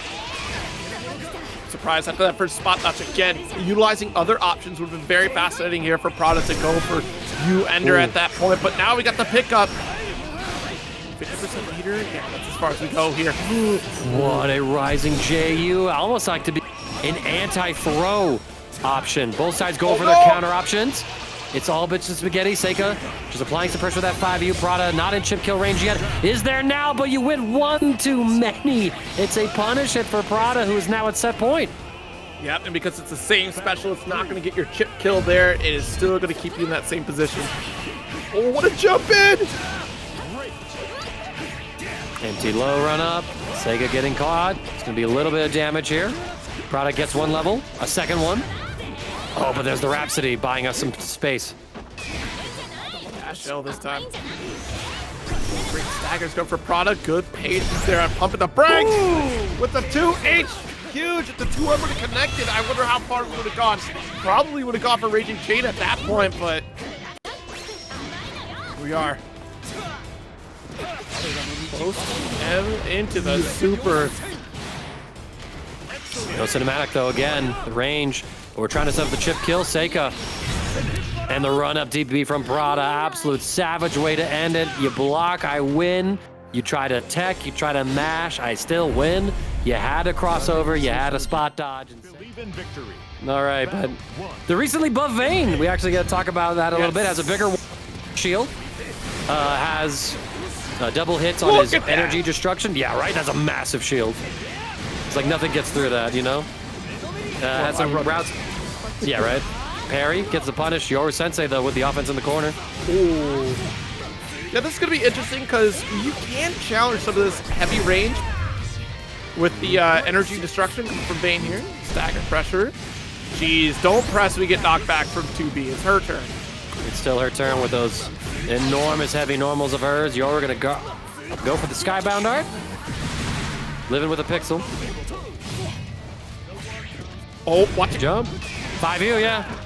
Could have spot dodge or thrown an interaction, but sometimes better safe than sorry. Iago just tries to armor through everything, but alas. What a JU. No counter hit, though. We could have maybe had some of that new Vayne sauce with the change on counter hit properties and the later cancel window that you have on it. Ooh, quite the challenge with that launch. Already in the corner. 5 assembly.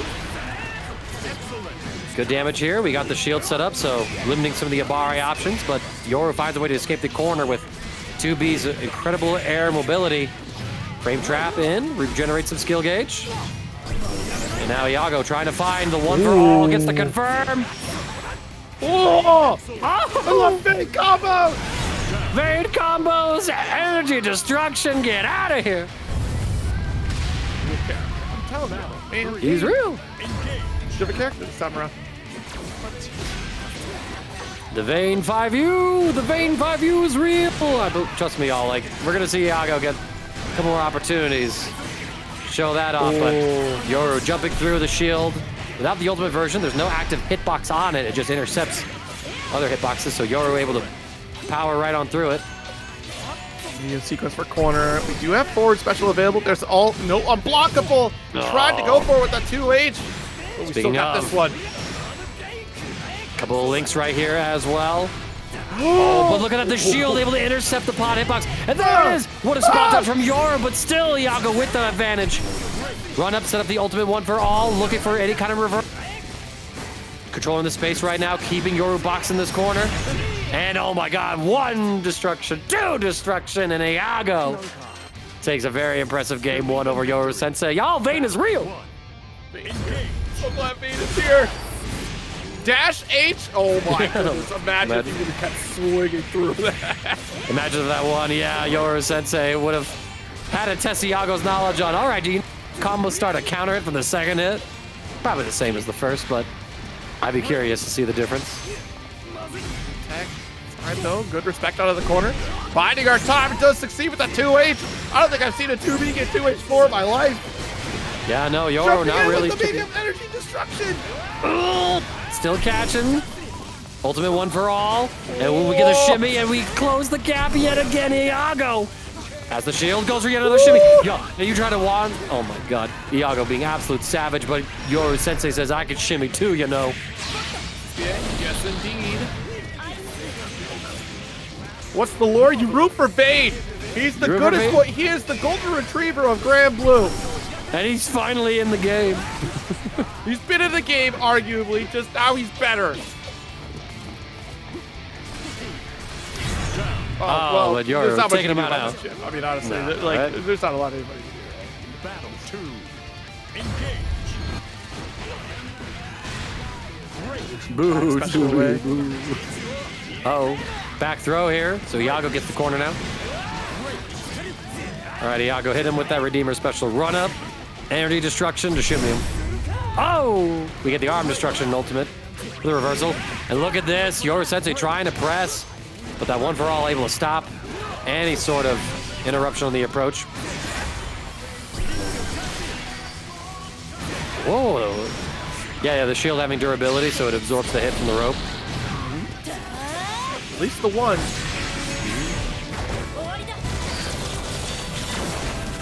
Super Skybound out from Yoru. Iago out of Brave counters. Gets thrown.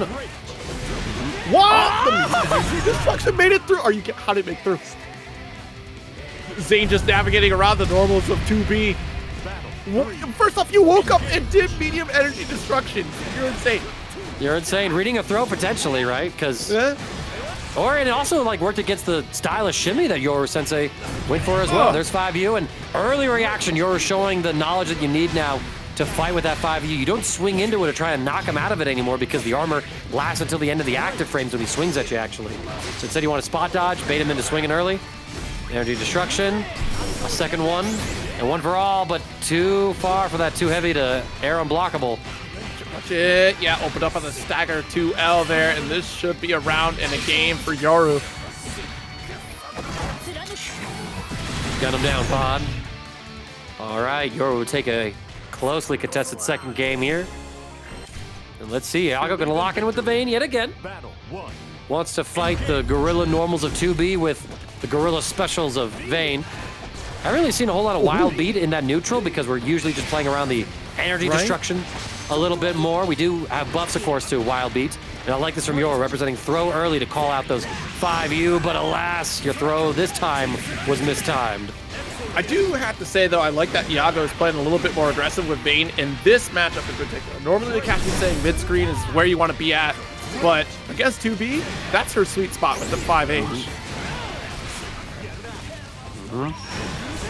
Come through energy a little bit too far, but we do have ult shield. Nice chase down. Set the shield. And we're able to approach safely. Oh, you tried to delay it. We almost had some sauce there, Zero.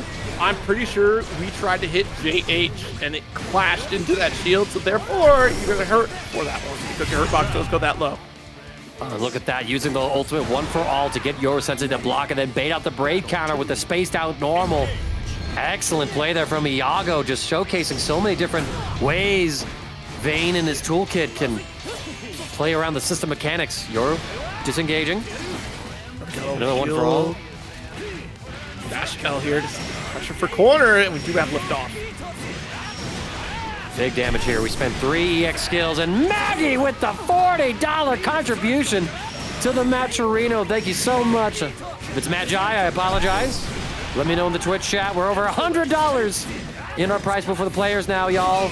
Not sure if there's any codes left, but get rid of them if they are. And if you're able to donate, please consider doing so, y'all. This is going to be an awesome top 8.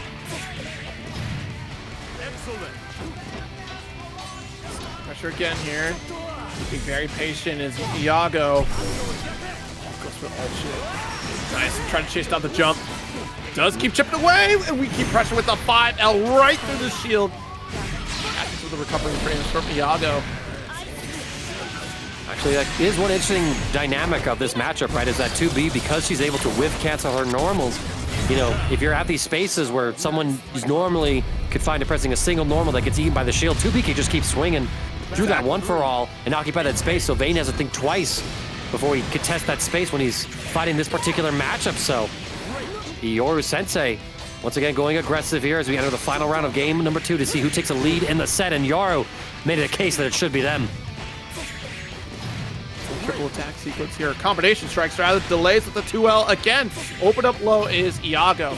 No reversal on the arm destruction whatsoever here. Holding on to that meter. Hold the mines, and there it is! An eye for an eye, a bait for a bait. Yoru Sensei this time using the bombs. And a spaced out normal to get Iago to whiff a brave counter, and with that huge momentum shift, Iago does take it back to character select.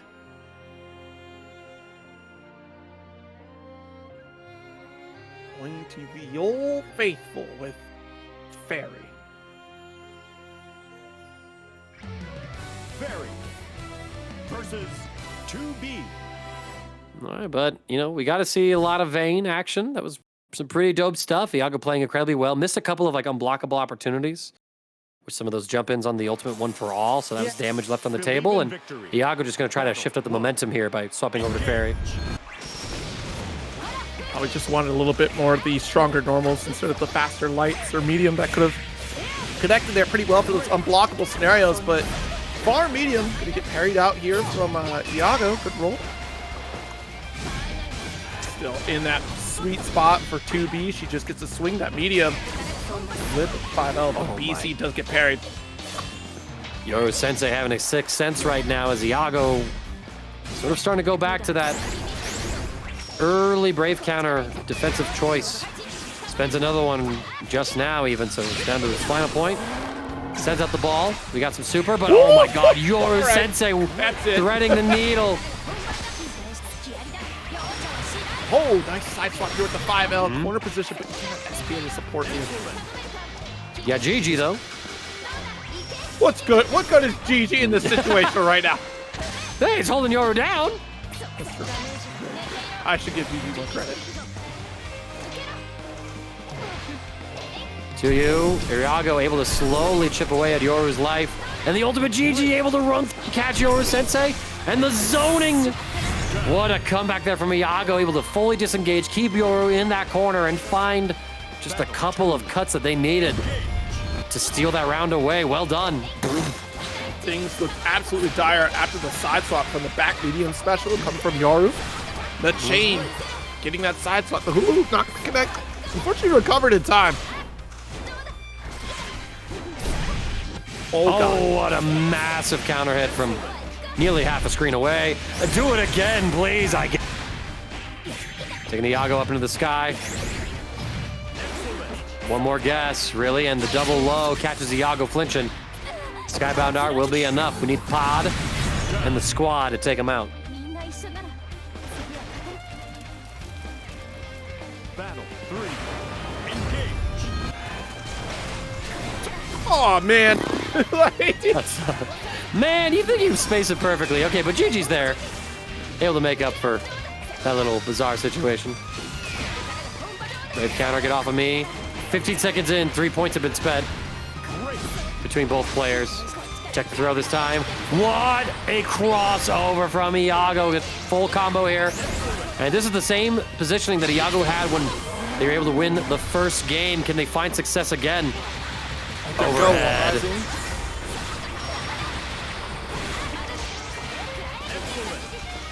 GG set up one more time here. There's a 100 beater on the side of Yoru. Gotta be careful, Mirage or another ult. The grenade.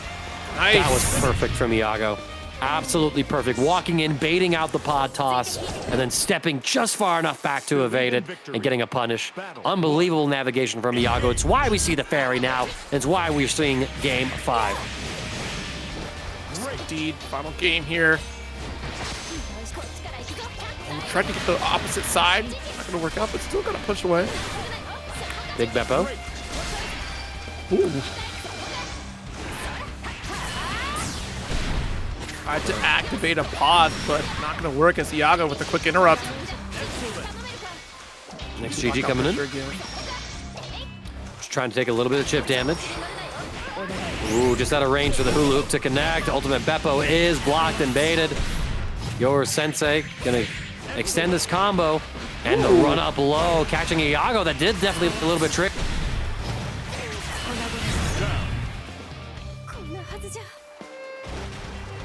Yoru taking a strong lead here in that first round. See if Iago can answer back. Then does take the throw. I can't believe it, the JF. What a fast cancel into Beppo. A second one, we get the full confirm with GG as well. Iago gonna be happy with the damage. Setting up a little more mid-screen pressure, backing Yoru Sensei into this corner where the whip is the law, but both sides got access to one. There, jump in, but the late tech, Iago trying to keep that distance away from Yoru. Orb set up. Yeah, but again, you got to learn your lesson. That back medium special is going to snipe right through it. I'm going to full combo conversion off of it too. That's a punish here on Yoru's end. And great positioning once again. Oh, the stagger able to catch your Sensei, going to build that skybound gauge, but Iago, surprisingly, with full brave counter resources here, so they're not going to take any extra damage, thus they will survive. Get to hold on to this offense, protect the throw manually, the 5L gets punished, any hit will do, and the crossover is caught as Yoru Sensei eliminates our 8 and racking up online trophies, metaphorically. One after another up against Dragalia with one of my favorite Narmayas. The rat race interrupted the Sensei. Did I see that? Jeez, Insurgent already. Strong start. Both are clashing projectiles at the round start here, but Insurgent's coming out on top of this rat race lead. Now we're seeing Amaya getting some offense started here as Dragalia takes enough of the turn. And, you know, my man Eustace really pulled up with that Gunblade, man. We got a Final Fantasy Tactics remake before Final Fantasy VIII remake. Think about that. Well, wait a minute. So you don't play 14 then, huh? Also true. Oh, you missed out on the whole Final Fantasy VIII arc in that one. Spot dodge. No, but can't spot dodge that. As it's, you know, you brought a sword to a gunfight. That's crazy, girl. Battle 2. Engage. Insurgent round lead here. Not able to get the follow through after that far out. Counter hit there too as Dragalia trying to press something and Insurgent sniffing it out with the mash. Backdash, bruh. RPS and the quick decision making after those. And there it is, right? You know, we're seeing like those different properties of the projectiles, right? Where they differentiated them a few patches ago. So the medium one has a slower startup to catch if you're reacting to the light one startup. The dodge. Whoa! Okay, catching the flip. Corner carry here. Already has rat race applied deep run, and we do get that late tech, which removes that bomb for you. What? See, it's those stare downs like that that nobody likes. Your opponent's sitting there waiting, I guess it's my turn, and then that's when your opponent decides to move and you get counter hit. It's this is disheartening too. My goodness. Yeah, Dragalia gonna take the far normal punish into the Raging Strike and Chain, guaranteeing it. It's final round here. And that super was the attempt to try to call out a potential Crescent Moon, which did not come out from Dragalia. And that's how kind of taken aback you might be against a character like Narmaya with those flips. He did the backdash. Insurgent has shown that backdash after a blocked Brave counter before, and Dragalia is saying, listen, I see your layer 1. Show me something new. I got this shimmy for you.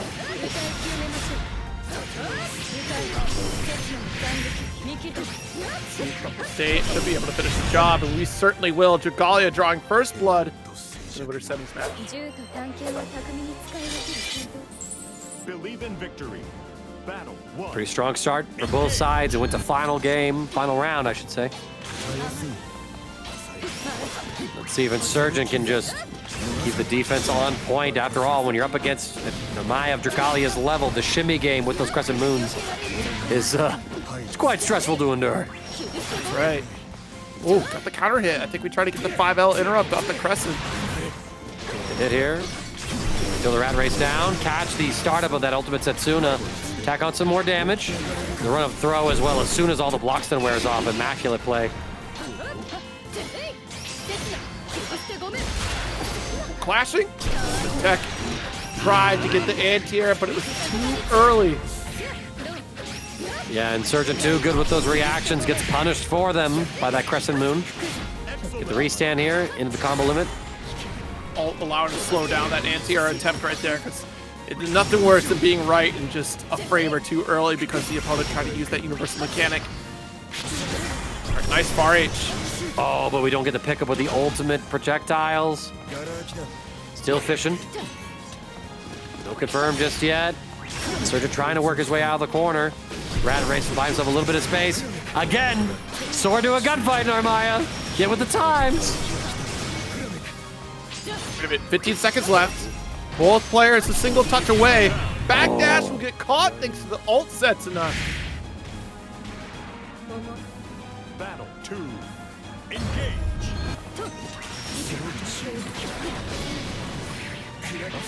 Dash L.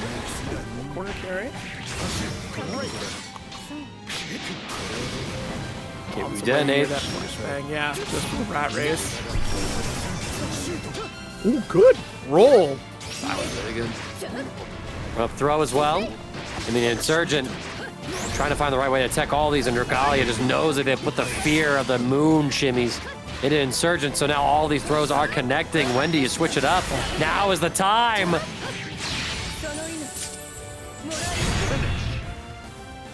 2-0 lead over Insurgent, who, mind you, online, as we said at the top of the set, has been, for all intents and purposes, undefeated, or at least consistent in taking that first place finish in the month of May. Believe in victory. Battle 1. Well, it is a new month now, 0, and is the coming of June, the end of Insurgent's dominance. Let's see. As he does get the round start right here. This is a best of 5 set, so Insurgent not out of this yet. Definitely the caliber of player that could run this back in a reverse sweep. And Dragalia giving him an easy enough start. Box him in the corner, taking a couple of chips, but finally finds an opportunity to swing and get the back throw. Pressure again, though. RH and able to go for the Flumex Thunder just to push away the trade.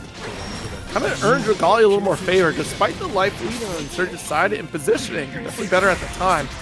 Dash L, full conversion with the Raging Chain. Trying to optimize this one, but I don't think that you're going to get the kill here. Insurgent trying to prove me wrong, and he does. Using the ultimate Flammic Thunder near the wall, then link it to normal, and the last Raging Strike to secure the kill, so well done. Great use of 100% meter. Indeed. I'm trying to make things annoying here. Unblockable.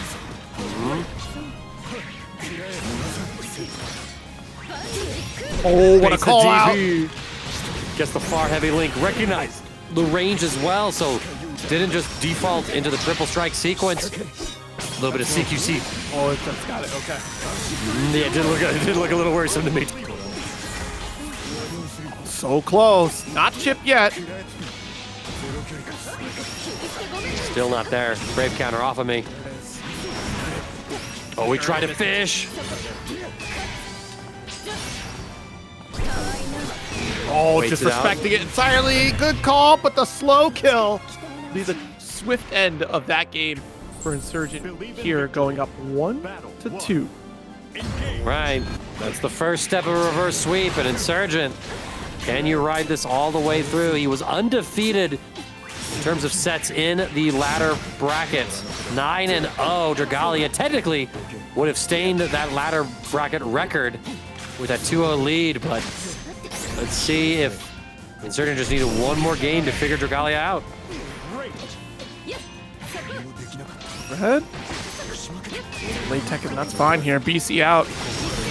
The rat race is not ideal, but at the very least, slow kill kind of keeps things at bay in terms of the zoning game. Finally catches Flashbang out. Finish the job. Immaculate pickup there from Insurgent, able to take another round lead. Battle 2. Engage.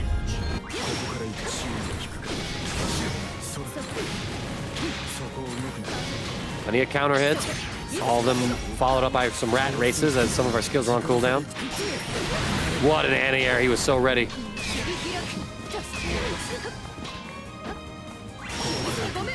Oh my god.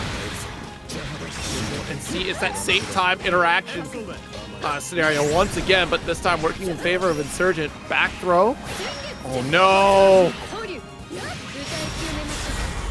Full combo here for Dragalia. We're going to end it with the Skybound Art, putting Insurgent down to his last breakpoint. Strike or throw kills. You're in a guess your game situation. The low. And there it is, the Crescent Moon Shimmy. Yet again, Dragalia at set point. Battle 3. Engage.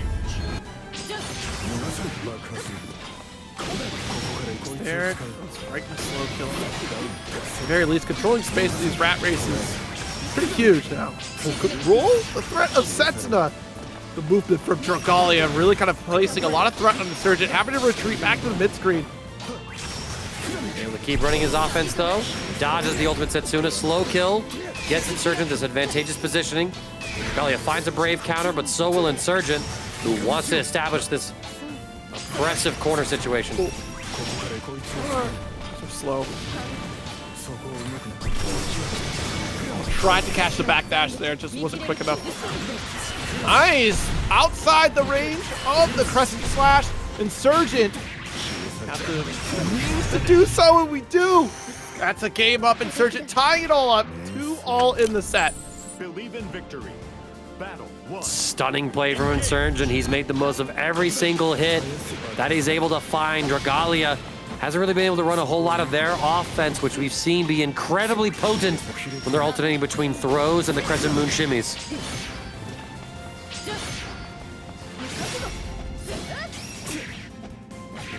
Oh, but too far for a 5L version. Tries a shivvy. But look at the mash back from Insurgent, calling out Dragalia's run-up. No matter how many times Insurgent tries to shimmy, we're still getting called out, but Insurgent, again, like you said, that 5L able to get a massive start.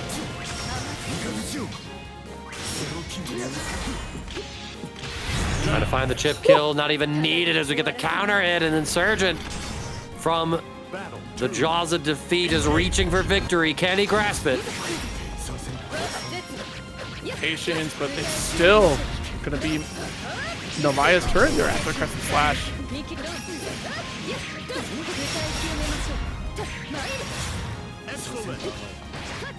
Okazemi, the throws are starting to come out again, and Insurgent, he just might get opened up by more. Won't mess around anymore. Drops a brave counter to get himself a little bit of breathing room in this corner.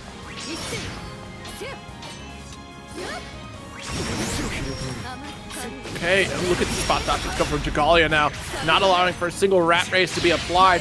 It's the final game, final round of the set, folks.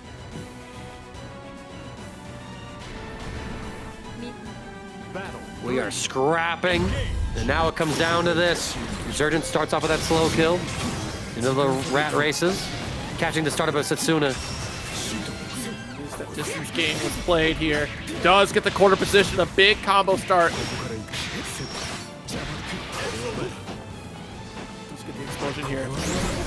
Still quite the threat. The throw combo thanks to the rat race. We have super available.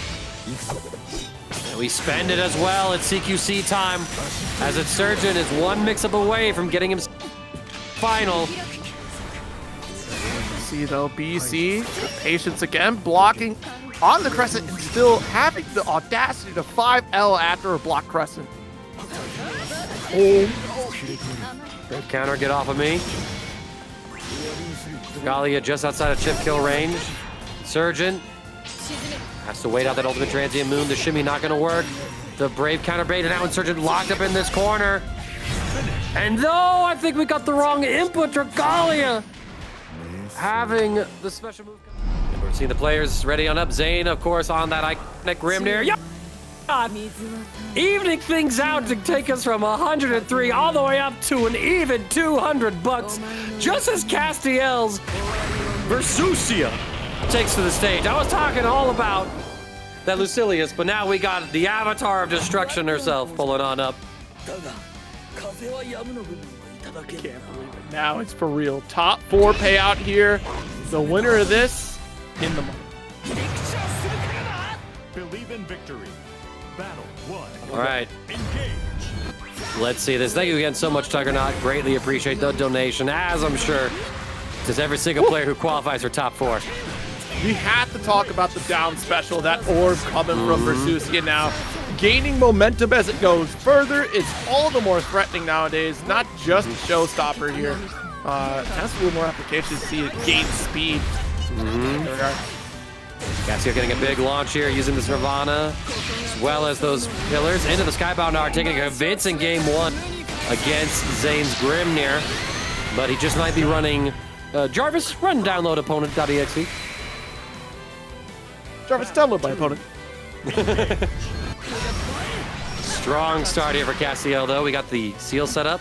Going for the jump in. Of course, Versusia seeing a couple of like, readjustments, if you will. Definitely some nerfs to some of her EX moves, right? Like with the full screen pillar. But now that's been sort of reassigned to her reactable medium version. So she still has control at full screen. It's just not tied to that unreactable 18 frame startup medium. But then you also see some adjustments, right? Like Celestial Strike, launching on hit, no longer being plus on block. Definitely a nerf to that 5U stance. So a little more valuable to cancel into the special moves like Curse cross up from Castiel in that scramble situation. Takes Zane across the waves. How do you navigate this one? That medium fireball finally drifting out. 6XL, no confirm. Excellent block buttons. Let's get those 2Ls. Ooh, max range of that 2H. Like that looked like it almost whiffed entirely. Still able to get the pick up to Zane. Battle 3. Engage. The Berserker, thank you for the subscription to YouTube. We are now at $200.18. You can also, you know, again, y'all, there's some sponsorship quests in there, right? So you can keep up with various social medias of Paragons, right? Like the YouTube. In order to generate just a little more bonuses to the prize pool, as Castiel is generating plenty of a bonus life lead here. The Skybound art, I think, is enough to secure a perfect. Bro. Sure did. Bruh. See, they said you need to be concerned when mom comes home. And Versusia, being the mother of Gran and Zeta, has come home. You're in trouble. You're in big trouble this time, mister. She says your labor is over. She turn off the PlayStation. Ooh. Keep running here. Goes for float, and what a snipe. Landing right atop the seal. Dirty stuff. Mm-hmm. They're gonna get the pickup, set to the seal, but Castiel calls out the approach with a far L. 5L for Versusia. Oh, but the Tempest able to catch. The shimmy as well from Zane. We got 2 seals in place. A third one in the air. Let's see if Zane has a use for it. I think we're just gonna get a setup here. No, we're gonna cash out. It's get the kill as well. Well done. Well optimized. Battle 2. Engage.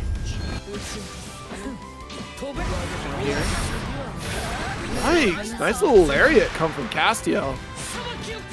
And then from downtown still connects the dome. Cheeky little one. Sniping with the pillar.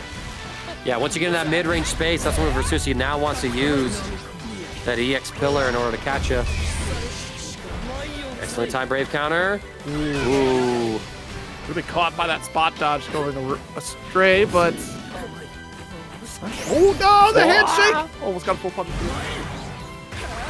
Missed the depth. And again, yeah, Castiel showing, listen, you're not gonna catch me. I'm using that block button whenever you got those seals on me. There's the 2M just whipping on the forward special, but here we go. Beam back to mid-screen. Using that celestial buff. Spot dodge again, no confirm though. Zane goes in. How many 5Ls is that? Too many. Hoping you run into that 5L. Nice shot with the tornado to get the corner carry with the drill after. Oh, and the dodge out. Zane escapes the corner, does not like that situation. Good block. Oh, you don't, you dash out. We get caught. Burn, baby, burn!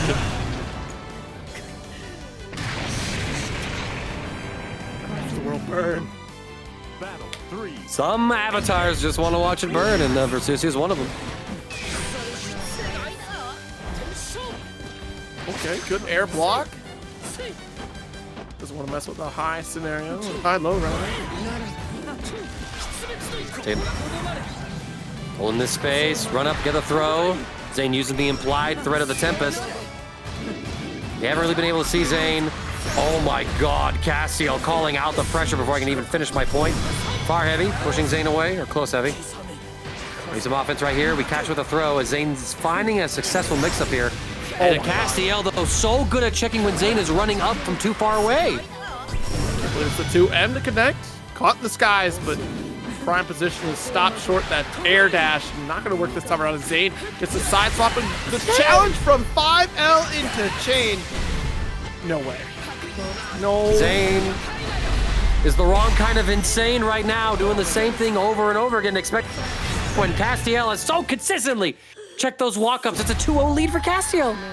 To the room we go. What does Zane do? Just a breather. Just a breather, I would think. I think we're pretty well locked in on Grimnir, but again, no. So I talked to y'all a little earlier today with the removal of the from Grimnir. Zane does want to expand his pocket character roster for some matchups, and well, Beelzebub was a character that has been floated to him, and it seems like he's putting in a bit of the work with it. So we'll see how this goes, right? You get a little bit more full screen interaction with the black flies, but just as I say that, right, Cassio more than happy to say, listen, like my full screen interaction is now on a medium skill cooldown, but Zane also having access to a non-meter DP could be a big difference here. Big jump, H not gonna work out, but the roll through. Castiel not gonna get called out for it. Nice interrupt with Dash L. Taking things slow here. Nirvana catching the jump, but ooh, EX black flies. Zane a little bit of breathing room. There it is. That's why you're seeing those Nirvanas from Castiel trying to snipe out those dive kick angles. JU, but way too high, not plus. Oh my goodness. Ult back special here, locked in this corner. Didn't want to roll through that orb. Dangerous spot to be, because that'd be a quick recovery for Castiel with 2M. Or even 5M for that matter. That's a round up for Castiel. Using that lariat-style strike as soon as Zane commits to the dash, and he's not able to react to it in time to spot dodge to get himself out of those dash recovery frames. The Beelzebub swap for Zane looking a little suspicious today, at least, as Castiel primed to get himself in the money tonight with the Versusia. Everyone's over. The ult DP out for Castiel. Accepts their fate, worries about the Unisonic to come through. Yeah, 5U'd into that slow fireball of Versusia's. To the shimmy, Unisonic to take our turn. And there it is, right? That Celestial Strike launching, so you don't get much pickup anymore, but Castiel with the next hit, getting the full file, putting Zane down into Super Skybound range. And his final breakpoint as well.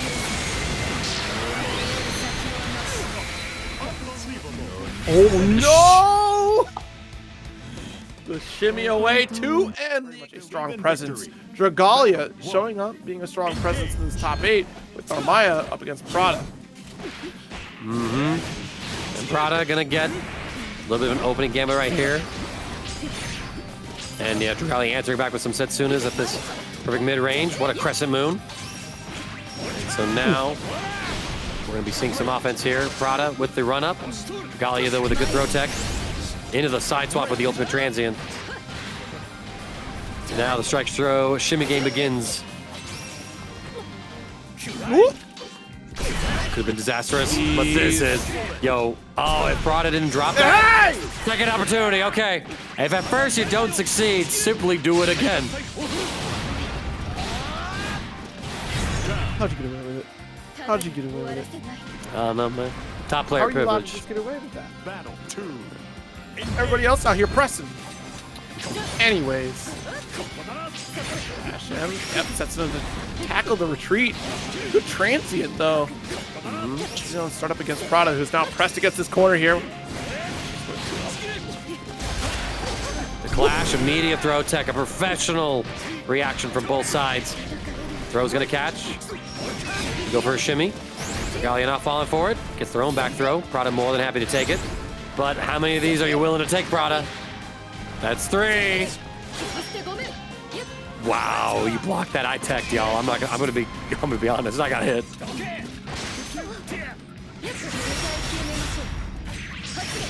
Position again. Good job here with SPA. Doesn't even need it. Battle 3. Engage.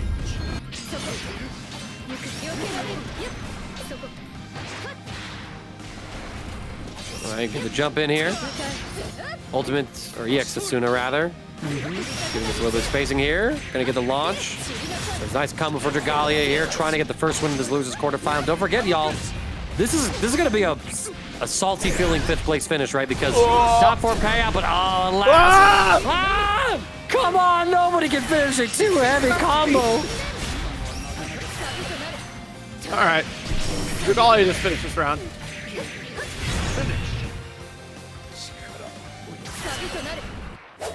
Sometimes it's about how you bounce back from those drops, not about the combos you're able to finish. Oh, Lord. 6XL pressure. Wide oak run for the follow-up here. Maintaining a little bit of offense. Good blocking the Decrescent Rune. What a throw from Prada as well. Running up. Triple strike. Ooh, Fireball got snuffed there by the Crescent Moon. Probably wanted a DP. Oh.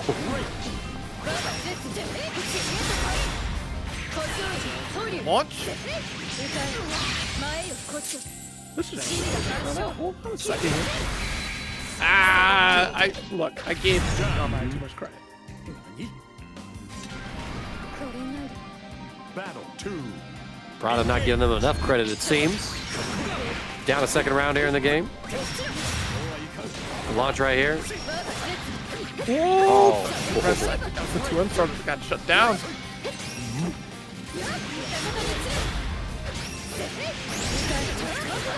Full launch right here. Brave counter to get a little bit of relief. It's Prada trying to get something going, but Dragalia finds the far heavy. ABC, Raging Strike and Chain to finish this up, and Dragalia taking a 2-0 lead on Prada now. Locking in. Seems to have Prada's number for this one here, and she's still sticking with the Siegfried. Right here, dash out. Nice 2M interrupt though. 2M, but we don't get the link too far away to link the heavy oak run. Dragalia checks the run up, and here we go. Prada, I think, try to input either a fireball or the oak run, but might have still been on cooldown. I just missed the window, so I didn't get a chance to see it, but nice. The J heavy catches Dragalia running underneath. Shimmy with the 2M, baby. Prada, not close enough for a full extension to the corner. Swinging on negative frames. I respect it. Get off of me. We don't want to play that RPS, says Dragalia. No way. No. Oh, but a safe jab, but we don't get the punish. They increased the whiff recovery on that. Oh my. Look, it's been messy in the corner for this set, okay? Super skybound art from Dragalia. It's just messy, but you know what? Considering that Dragalia should have punished the Siegfried skybound, it's just karma catching up and correcting the timeline. Exactly. It was a delay reaction. Just a full anime sword thing. It's like, nah, you're already dead. Nani? That's what it was, huh? Be proud. You were strong. Oh! Wow, we get the little knockdown there too with the Setsuna follow-up. Holding this pressure, bust out with the ultimate fireball. Galleon respecting the frame trap. Respect the shimmy, bust out with a DP. Doesn't care about the crescent slash. No. The full raging chain. Oh. Quite close up there, but the 2M and the raging chain again. Dragalia shutting down Prada. Versusia, winner semi-final, now finds himself up against a different archetype of character, right? The 2B, very much the same character she was last patch. The only real thing that's changed about this matchup is that, you know, Zane doesn't have access to Fuzzies with Grimnir anymore. But let's see how things are going to progress for him, as well as for Yoru Sensei, as both players would love a chance to get into that top 4, and of course Zane, sponsored by Paragon themselves. You know that Khalil and the rest are rooting for the boy. See, Grimnir, you know, he's just an honest fan. He's like, yo, you're cool, man. He's just hyped to see other hype, you know what I mean? Just, he's like, I like to see cool things. Oh, we all. Same. Oh. Rope it around start, catching Zane before he could get the Tempest out.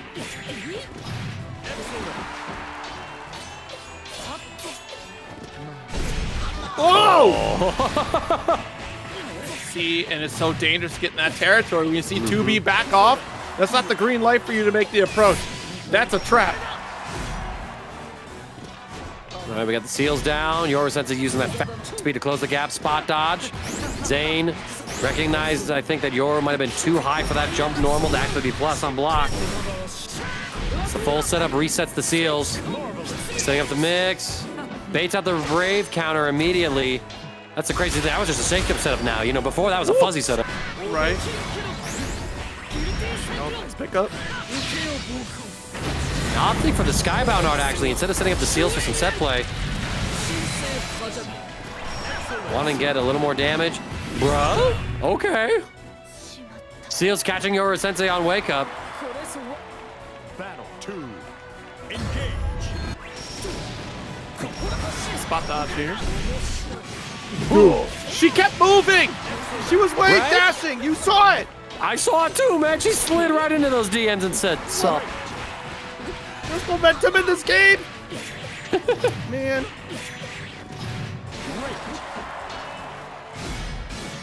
Heavy series again. Guard the gauntlet. Spot dodge. Oh, I think Zane wanted to get it too heavy there, but Yoru able to get the normal out to counter hit it on startup. Full combo. Zane not dead yet, but one more mix will do the trick. We don't hold it though. We side swap, get out of the corner. Trying to run a little bit of offense, but Yoru forces back to full screen, anticipates the jumping in with the seals and air to airs it. That's one sort of, again, another unique thing about this matchup, right? Where 2B is able to kind of equally contest the skies against Grimnir because she's able to float in the air. Hover out there has the double jump. So Grimnir not alone flying up there.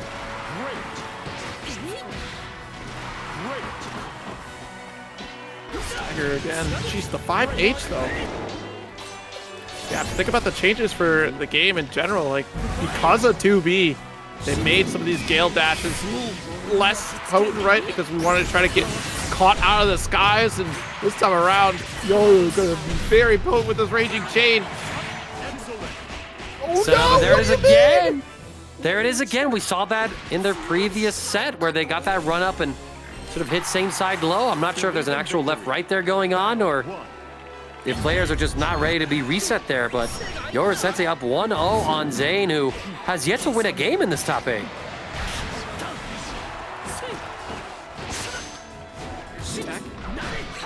Failed dash effect here. 2H not going to reach the heavens.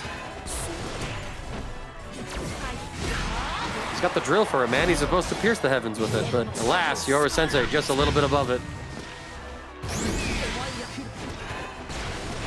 Back down. Oh, he got caught. No, it gets worse. The back Yes. EX special gets the hammer.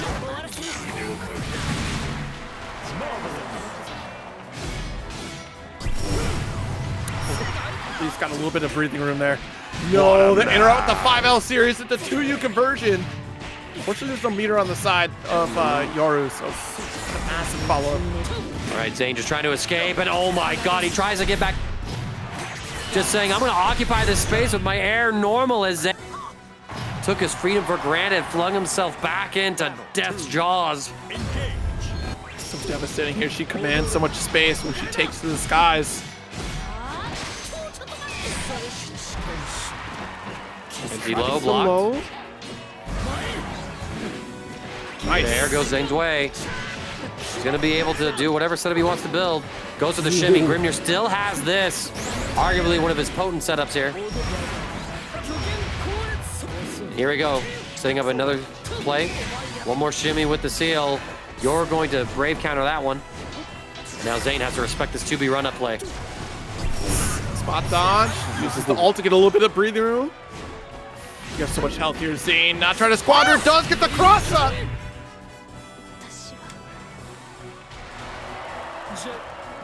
Massive play right there. We saw Castile use great use of the block button to nullify that whole maneuver of Zane's. But Yoru Sensei manually walking around, not, comfortable just holding block against Zane. Wants to be proactive. What a 2U sweep before the Volt could be set up even.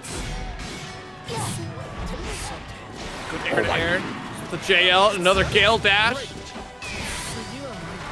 And she fought and won that little corner position, but back to mid-screen we are. still stripped away at the very least a brave point away from Yoru. Yep, just gotta hold this position. The Tempest gonna create some space. The Seal's in play. At the far light link, we got 2 Seals to use. Zane gonna try and get as much space as he can.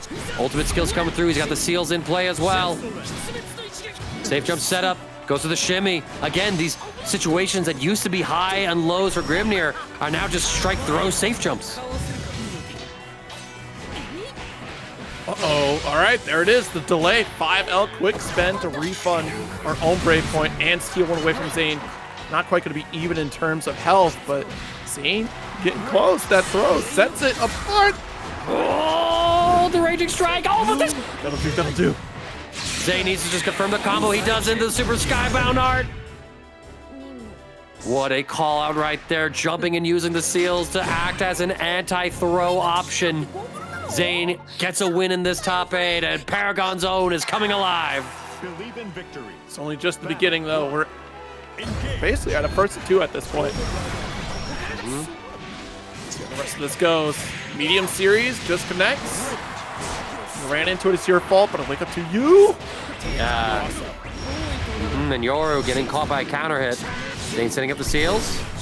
Ultimate Seals again, setting up the invisible high-low. Whoa! Bless the dome. That's the dome indeed. Got caught crouching upon landing here. Zane's still skybound. Goes to the shimmy. Check the throw. Far heavy though, or 5 heavy rather, catches. Yorosensei goes into that super skybound arc. Zane is out of brave points. He's taking an extra 50% damage for the foreseeable future. Just one more sequence here. Does block the gravity well, but the guard crush. Actually a disgusting setup. Battle 2. Calming the guard crush into the mines. Yorosensei finding victory. But there it is again, right? Yorosensei walking around, not reacting like Castiel did by holding that block button to completely nullify that mix-up. Oh, got a little tricky with it. Jeez, he stood up too early. Zane in the corner combo situation.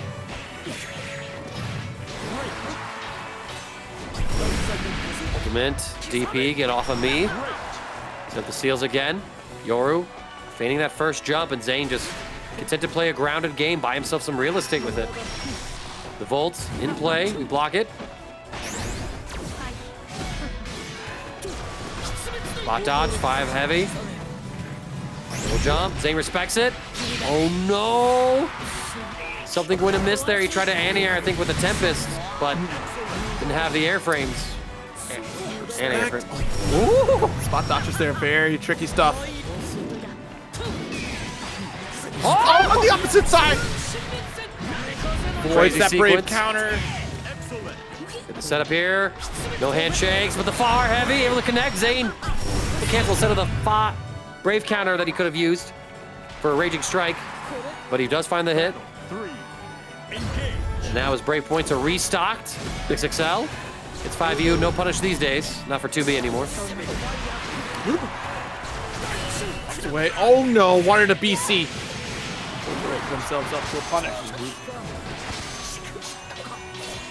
Throws. Bot dodging. Professional play there from Zane, respecting the fact that 2B had more normals coming on whiff. What a match, though! Yeah. Sets up the Seals. Looks for that jump. Oh, missed space, but oh, and the scramble! Yoru with the preemptive spot dodge evaded that 6XL from Zane, who just wanted to close the gap. And now he's back in the corner. Hold on to his gauntlet pressure here. Nice spot dodge, try to steal it with the heavy. And we're chasing, got caught with the final hit in the medium series, and that will do. 2-1 lead right now for Yoru. Zane trying to walk back. He's getting caught by these lows from Yoru Sensei. Believe in victory. This set's definitely a little more competitive these days, but Zane gets the first hit, has 2 Seals on the ground. Extend this combo, should have the corner. He's gonna set up the tornado. It's another sort of meaty Okizeme option. Chain follow up here. Wants a little bit more corner carry. Coast to coast we go. Not standing up too early this time. That's where Yoru's got a lot of success, but also the 5U. Calling out the BC. Yoru been really good with checking those. Set up the seals after the tornado. Stalling his height to bait out that JM. I like that Zane's playing with that mind game, but he did cost him his 2 grounded seals. No punish on that whiff 2H. Could have been disaster. Oh! Called out the 2H! What a snipe coming from Zane. Now look at this. He's starting to add throws into the mix. Goes to the ultimate seal. Another throw. Yoru had to respect that there was one more seal in their face. Battle 2. Engage. Nice Bar heavy. Ooh, too far away for the BC. Big opportunity here for Zane to get a setup going. The shimmy. Yoru starting to tech now. Gets the turn back as Zane not willing to hold some of this pressure. Side swap with the back throw now. Zane has the seals that he could potentially use, and he does, and Yoru anticipated it. Again! You get the side swap, the jam, the stagger. Waiting for the BC attempt. We do get the punish here. Full combo and extension into that skybound art. It is enough. He's not done with this run yet. He's tied it all up 2-2. Can he take this set? Get himself into top 4. Just a quick drill. Age, follow through not going to work here, but the parry follow through will for Yoru.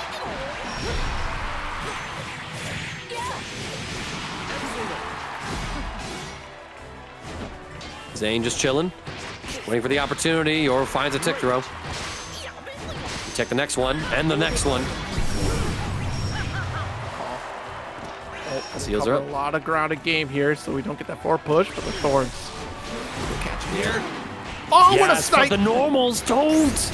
He's able to snipe just over those normals with those seals. He gets the ultimate one set up. Not gonna have the high-low mix here, and Yoru goes to that DP with Mirage.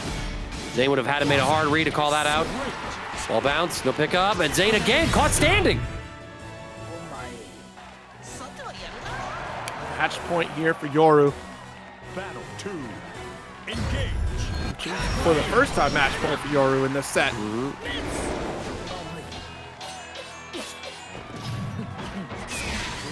Crossover to get closer to 2B.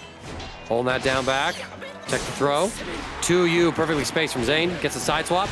And he gets that immediate low, but Yoru just swings out of it as soon as they get the chance. Zane with a shimmy. Closing the gap yet again, and one more overhead for the road. Just too far to get the wall bounce. And the shimmy not in time, but we crushed the 2L map.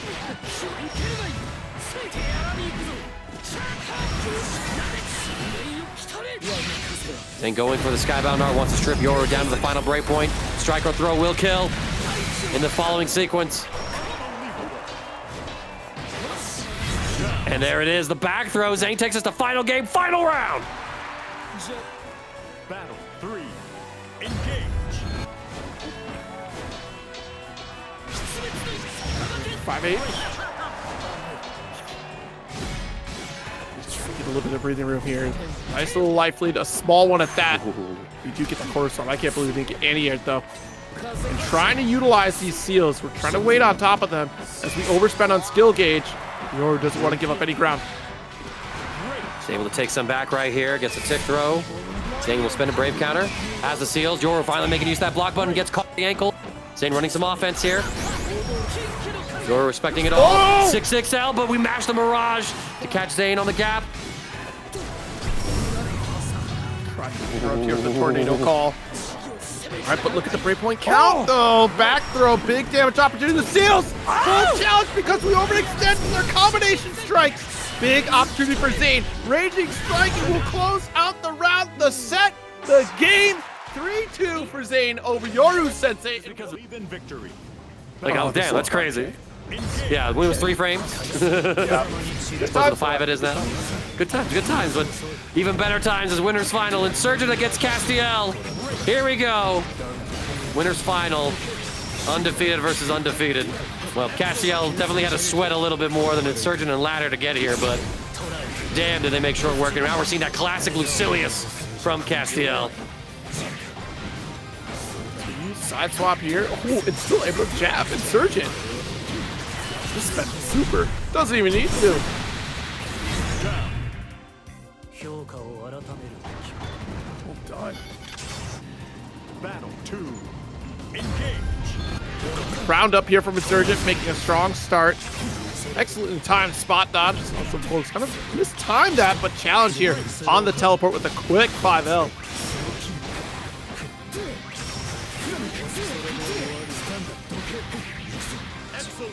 All right, here comes the play right here. Castiel finds the 2M counter hit confirmed. Tessera light just for a little bit of Oki. The roll seemed like a good idea in practice, but that active Iblis sniping it out as Castiel's building up the blade levels, but gets a little too greedy with it. Insurgent able to pull the trigger and find some hits, costing Castiel a lot of life. Very quick to call that out because I think that starts to send some alarms off in Insurgent's head, right? Once you get this level 5, it becomes absolutely terrifying to get caught by Lucilius here. Start to respect this full screen space. Get caught by super. Oh my god, what a beautiful double spot dodge from Insurgent actually, as Castiel wanted to catch the recovery with that ultimate Tessera, but, or the Scarian rather. Speaking of. Oh no. Throw doesn't get punished. Waiting for that final strike, that's all that we need. Flamek Thunder, and now you got Chip. Iblis got checking Chip. it. The spot dodge, but too many, it's a slow kill, all right. Insurgent taking game 1 on Castiel. Believe in victory. Battle 1. Engage. Getting that spot dodge.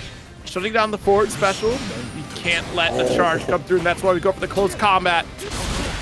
Yo, Grim, thank you so much for the subscription. Welcome to the Paragon FGC. We are in our winner's final of the Granblue Fantasy vs. Rising top 8 bracket tonight, every Friday. Minus next week's Friday, we're all going to be at CEO. Good damage here from Insurgent. Castiel busts out with that ultimate phosphorus. Get off of me. Side swap as well. Triple strike overhead. Medium Iblis for the pressure. Into a throw. Looking good so far.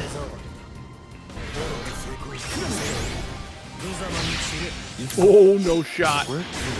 It does! Oh man, Insurgent is a demon possessed, I tell you. But a Castiel activates blade level 5. Ultimate Tessera for the shimmy. Yeah. With regular Tessera, you'd absolutely be right, but the ult has something to say about that.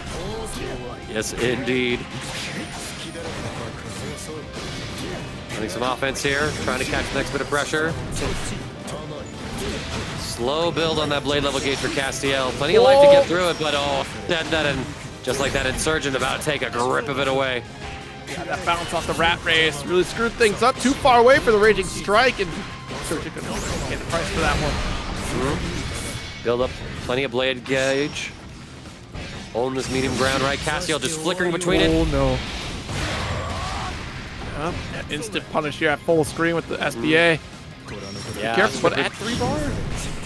Tessera to teleport through the slow kill. What a call by Castiel. Has the Iscariot. Blade level 5 is active.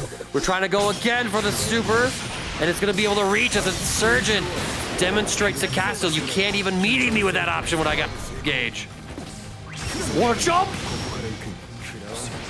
Wait a minute. Oh my god, the back throw! Unbelievable. You had Chip, Castiel, you needed anything! Oh no. Oh my god, the TP. Crazy. We get the 2M counter hit confirm link. Castiel demonstrating all that high level Lucilius play. Shoot through, interrupting the projectile, and what a 5L. Teleport immediately. Rat Race's Ply detonated by the slow kill. Flamek Thunder keeping Castiel boxed up. We spot dodge the spread shot. And look at that. We thought Insurgent would swing, but no, he's just playing it slow and steady as Castiel commits to a DP. Set up a 5-0. Oh my, again, Insurgent checks the run up with that 2U. Full cash out here to take Castiel down as Insurgent up 2-0. Believe in victory. Battle 1. Get back into it here. Spot dodge. Won't work out though.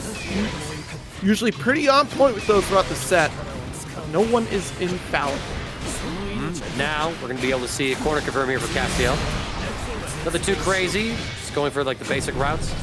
Doing all this flicker stuff just to build up as much blade gauge as we can. Raging Strike and Chain to stabilize. After all, the cooldowns are still recovering. Phosphorus to get into another Iscariot. Castiel looking to take this round pretty cleanly. Blade level 5 is online, but Insurgent doesn't have much to say as another counter hit 2M gets Castiel the round. Battle 2. Engage. Bro, Iscariot there. You're crazy. And I love how Castiel is also alternating what versions of Iblis they're using. Like that one, they pulled out with the medium version, going a little bit slower to catch Insurgents evade through.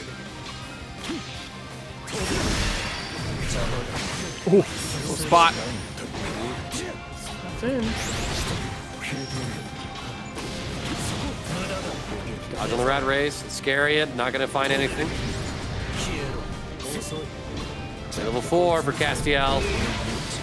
Heavy Tessera, immediate Brave counter. Insurgent doesn't want to hold anything.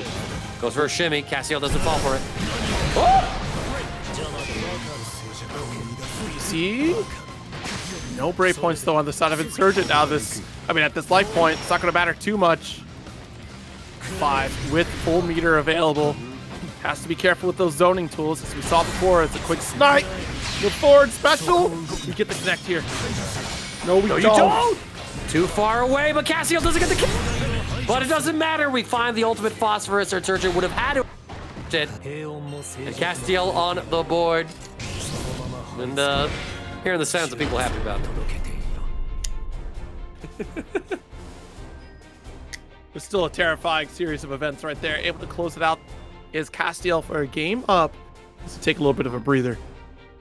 Because unfortunately, hey, if there's one thing that's not going to work on the side of Insurgent, remember, it's going to be SBA and SSBA. How many times have we seen Insurgent get betrayed by Eustace's supers?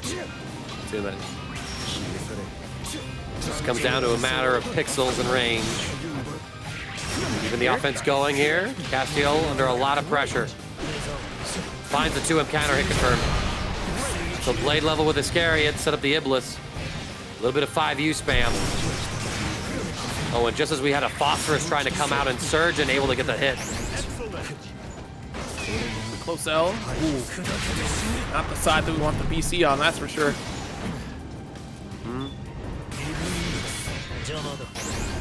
Castiel holding plenty of offense, cycling through the cooldowns just to build some blade gauge. And again, immediate reaction. You brought a fight. You brought, dang it, I goofed it. I will try it again later. You brought a gunblade to a gunfight? It's crazy.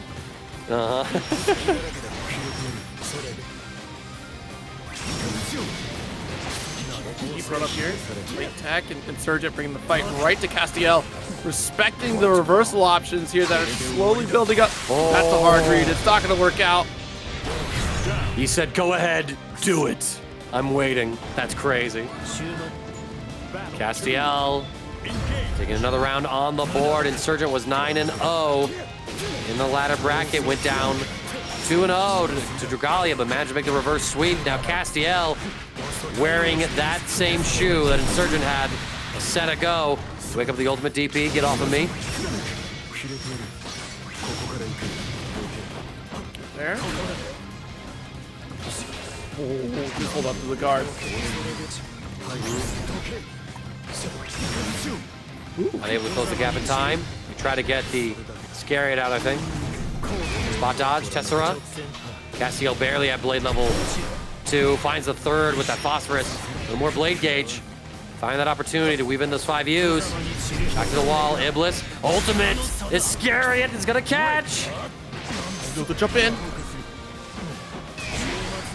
Knocks at the door, push away full screen. You still have chip option here. You still have health to protect you.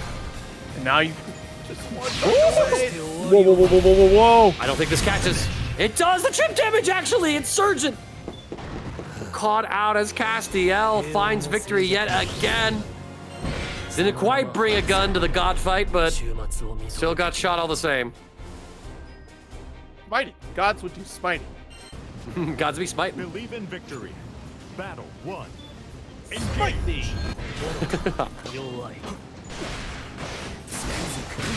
Again, clean counter hit confirms with these 2 M's.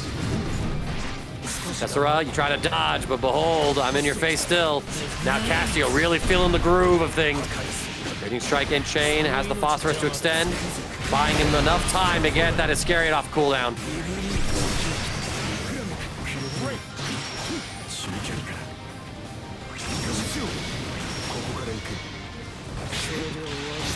RH launch, but delayed to get the 5L. The extra damage on this level 4 blade gauge. Plenty of headspace to clear through as Castiel at set point.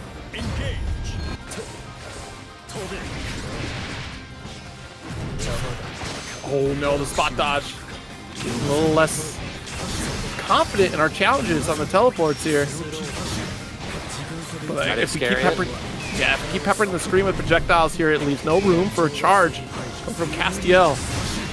That was the opportune moment to do it since all of the teleports are off the playing field here.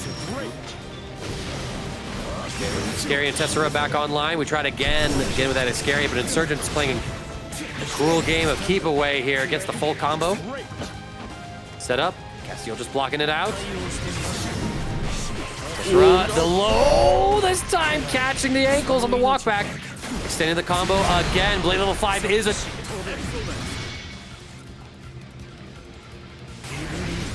Begins here. Insurgent doesn't want to give up this lead. Oh my god, the 5M. Yeah, we run up and get the throw. Castiel, like Tessera, a little bit of a delay throw. Looking for that Brave counter, Insurgent chooses to press.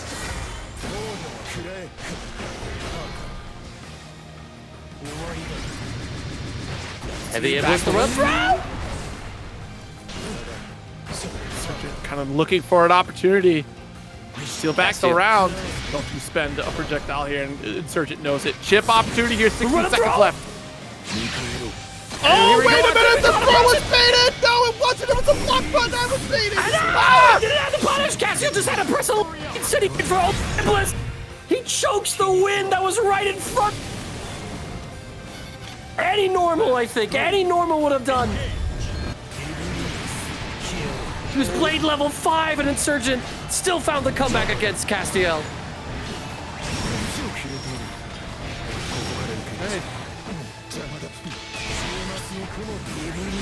Great counter, Iblis set up, the low catches, we tech the throw though. Try to bust out with Iscariot, not finding anything yet. Backed up into the corner, rat race is applied.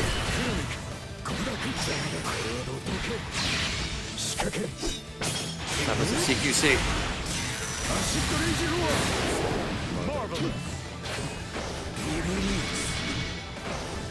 Side swap. Get blocked the 5L. No, doesn't have the beater.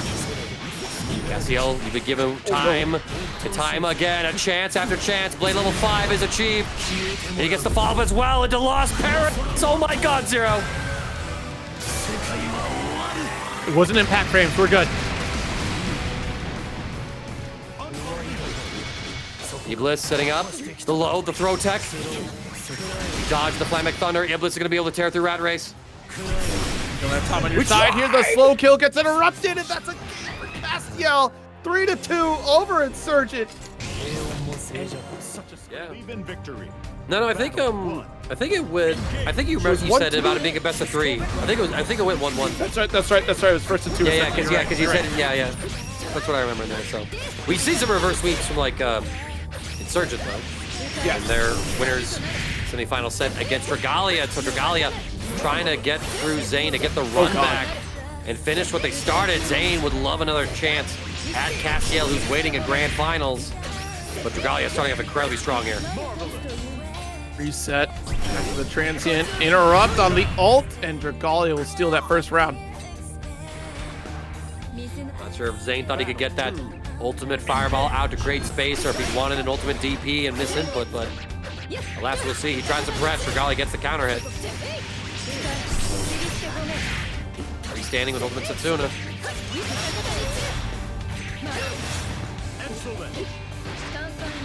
Oh my god, Regalia. Yeah, it's just impressive. Send help! Send help! Easy way. Tries to go for the cross under. Good call from Zane to just keep walking back.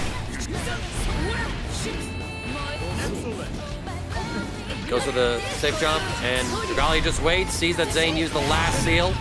Is able to swing out of it, taking advantage of Zane's minus frames. Clean game 1 over to Dragalia. Can Zane adjust? Not an ideal start for Zane, as Dragalia very quickly took control of the match in round 1. Dragalia is looking to do it all over again. Same fashion too, the run-up Tiger Knee. Oh, we dropped the Setsuna though, still safe. Spot dodge from Zane, but in the warp, 6XL, Dragalia comes out on top. Ooh, just get the full follow through, but I mean, the damage is done. Zane tries to draw some boundaries here with that tornado. Guard button. Dragalia not gonna let it happen to them.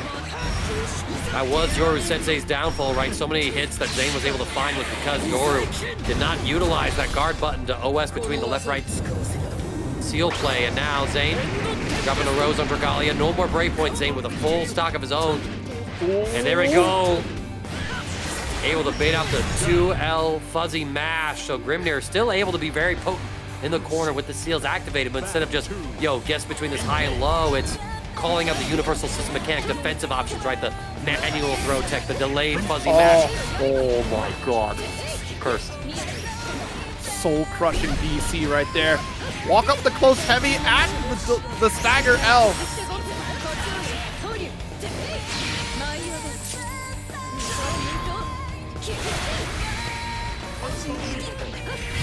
Well, this time a perfect round from Dragalia here. Quite the answer back against Zane. Yeah, whiffing that overhead at the very end as well to fake Zane out to block high and strike with that empty low. Great point spent early. Dragalia not letting Zane use those seals, but Zane, he's going to get to them one way or another.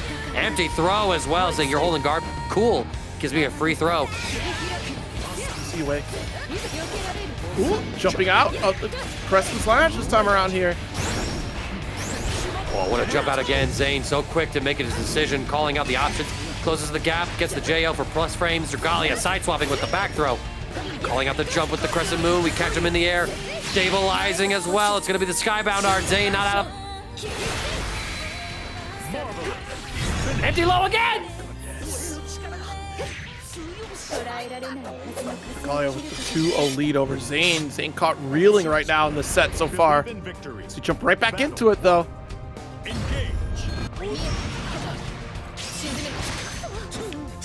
Throw. 5H will get countered. Maintaining this offense here. Crescent Moon comes through. Zane, he's getting impatient in these block strings, trying to press something. It's got to be frustrating if you get caught in these interactions over and over again. So run-up Crescent does get blocked this time. Usually about game 2 where Zane makes that strong adjustment, but Dragalia not getting opened up right now is kind of nerve-wracking. Ultimate Setsuna to blow through that tornado in front of Zane. Zane, though, he gets the setups in here. Gets the low as well. It actually somehow beat the armor. I'm not sure if it just loses to a low or if there's something with the timing of everything.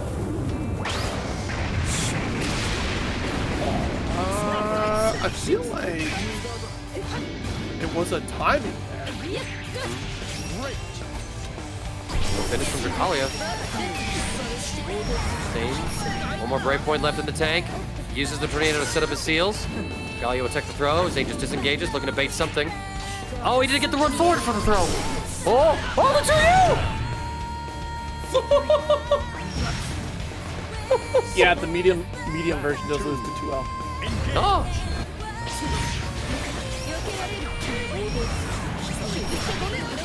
Oh my god, Crescent Moon though, going over tornado.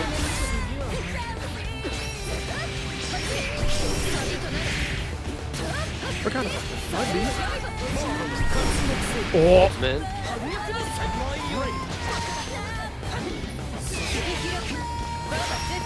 Oh, nice. Big counter hit. Yeah, huge corner carry. Confirm here for Dragalia. Gonna get another Setsuna extension. Trying to push this as far as they can go. Catching Zane press and throw on Wake Up with that Crescent Moon. Set point for Dragalia. Tournament life for Zane. Vidril. There's 5 mage. He's still trying to sit right on top of those seals. Oh, couple highs right there. The 5U exchange. Throw. DP, gonna catch out the shimmy attempt. Zane busting out with another ultimate DP. Right back at you. Hey, Dragalia doesn't want to be in that corner, and I completely understand. 4 seals looks like a bad time. How many DPs are we gonna have coming out from Dragalia? The EX version each time now. One or two heavy. God. He didn't get the counter hit though, but we catch Zane going back into the seal. I don't think that's the direction he wanted. He blocks the low, defends against the Crescent Moon shimmy. Dragalia spinning another breakpoint right here as both fighters, they're within like that one-hit kill territory. The next hit could certainly spell victory here. Crescent Moon block. Tried to go for the 2L. Unfortunately was able to recover in time, but quite the challenge from Dragalia. 3-0 victory. That was it. So here we are, losers finals with Insurgent and Dragalia. All right, let's get into it. Dragalia, this is the run back, right? They were able to get a 2-0 lead on Insurgent and winners semi-final, but Insurgent got that reverse sweep, so this is all about revenge for Dragalia here. It's looking like a strong series of positive events for Dragalia right now as we go to SBA.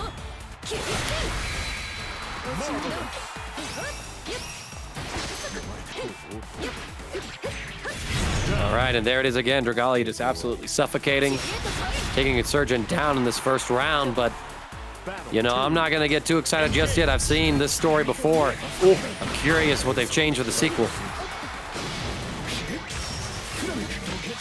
Charge it up here. Yuel. Little spot dash for the corner. Got the whiff punish, but the second hit of 5H did not connect here to get any follow-up. Nice tilt and tumble. Ducking underneath that ultimate Setsuna. Dragalia spinning another breakpoint. Tries to go for the run-up throw, but Insurgent calls it out with the mash. And Zane, thank you so much for the raid. Good run tonight, buddy. You're still in the money. You're still part of Paragon. I know you'll come back even stronger. That's how you're built. Quite the spot dodge here from Dragalia. Stealing it out with the ult uppercut here coming from Insurgent. Tying up the round.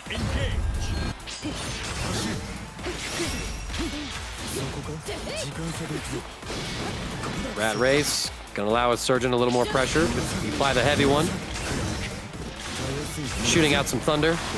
Dragalia not close enough to really contest it just yet. Trying to get out of this corner here, which is a great call. Doesn't want to be bullied by Normaya.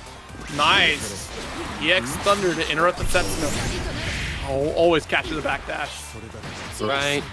Dragalia now able to get some set play going. But Insurgent's going to spend that Brave counter early, wants to maintain his offensive lead. Going to try to keep building on it.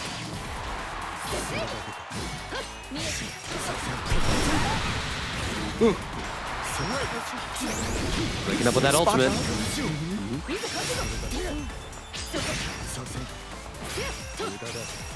If we open up here, Dragalia should have enough to get the kill.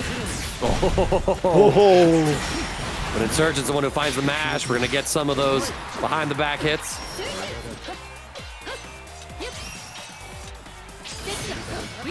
Great patience here. One Brave point left on the side of Insurgent. Oh, what an interrupt! God. Raging Chain to finish the job. And Insurgent showing, listen, man, if you're going to press against Armaya, you got to commit to the stand-up in order to have a chance of hitting her out of those Crescent Moon shimmies. Crush those 2L low mash outs. That's what we saw from time to time in the set against Zane. Yep, nice.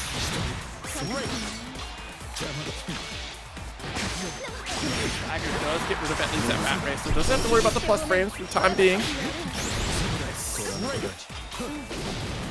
I mean, active defense from Dragalia is pretty on point, but man, so is Insurgents. That 5L?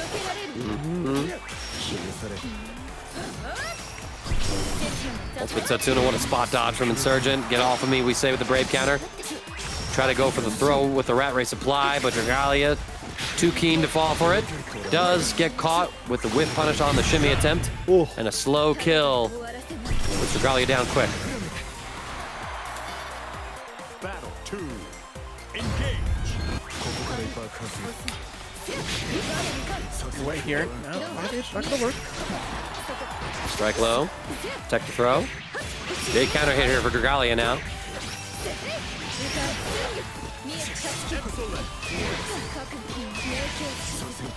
See how? Oh, geez, still not your turn here. The 5L opens up Insurgent. Galleon with this super.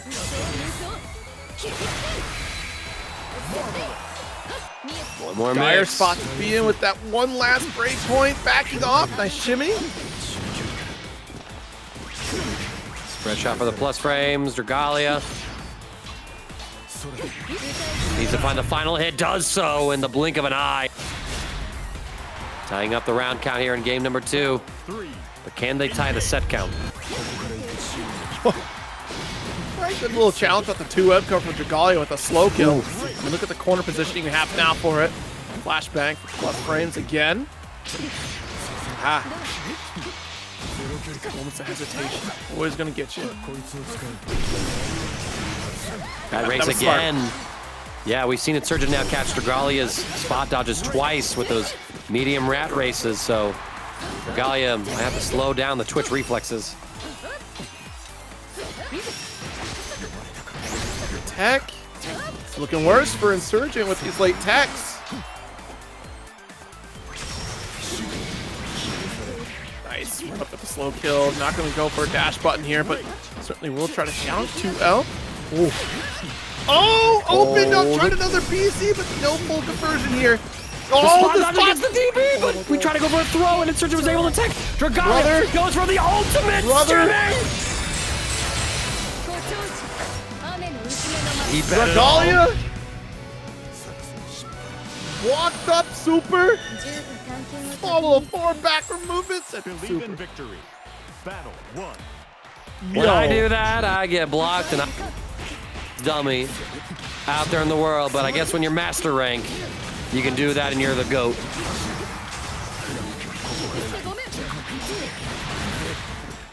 Big pickup for Insurgent off that slow kill, intercepting the Crescent Moon, and now, we wake up though with the ultimate DP. Get off on me. Man, not fast enough here on the 5L.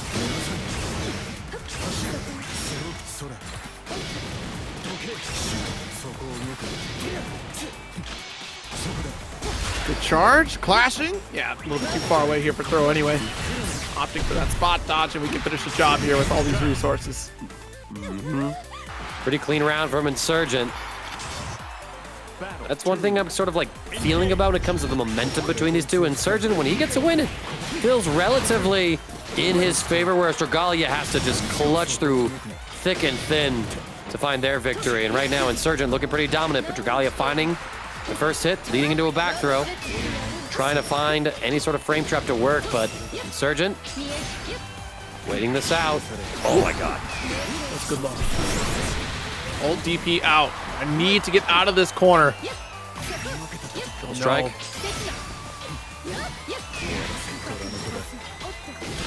Spot dodges. Even on the slow kills. 6SM trades, but slow kill put Dragalia back to full screen. Insurgent. Oh, too far away for that. We spot dodge. Oh my lord, this is getting a little bit too spaghetti on the floor. Hey, backing off here. An option just goes for Rekka. The patience, and again, without any of these brave points, you can't BC your way out of the corner. Ooh. This is around here.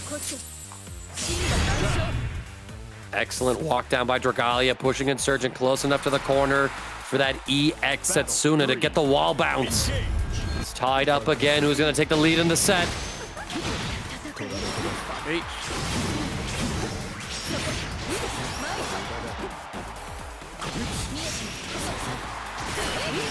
What punish here? Insurgent just gets caught. As Dragalia now the one having a bit of an easier time getting through this round. DP though.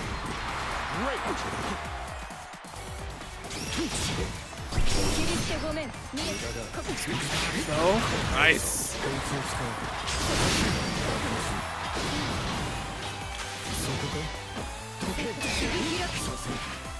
Sure. Oh my goodness, dash L. So many resources for Dragalia here. It's not enough though. Go for one more shimmy. The medium version just to disengage. Insurgent down to chip kill range. Run up throw. Oh my god, he's insane. Yo, it's not working. It's not working. It's a block.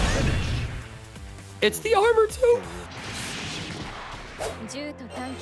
Insurgent tried to do Dragalia, but said, that's my technique.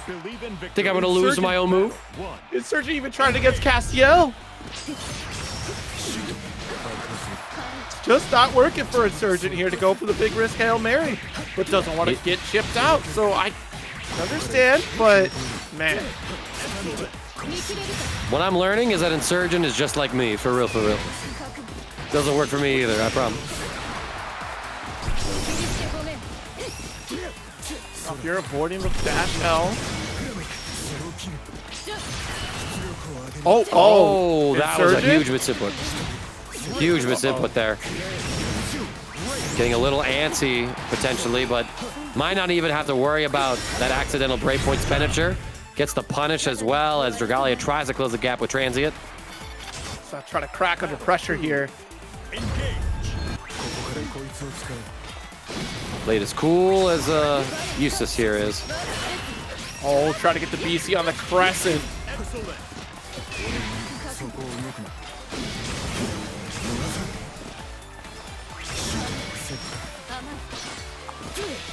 Backing off. Slow kill to get at least a little bit of extra frames thanks to the rat race. Again, all the resource lead except for brave points. Surgeon very quick to spend these. Nice, 5H. He's playing a big game of keep away right now, trying to play to the advantages of having an anime logic. The sword can still win at those ranges.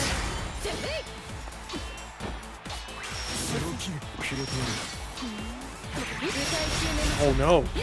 Actually just let go of the pressure.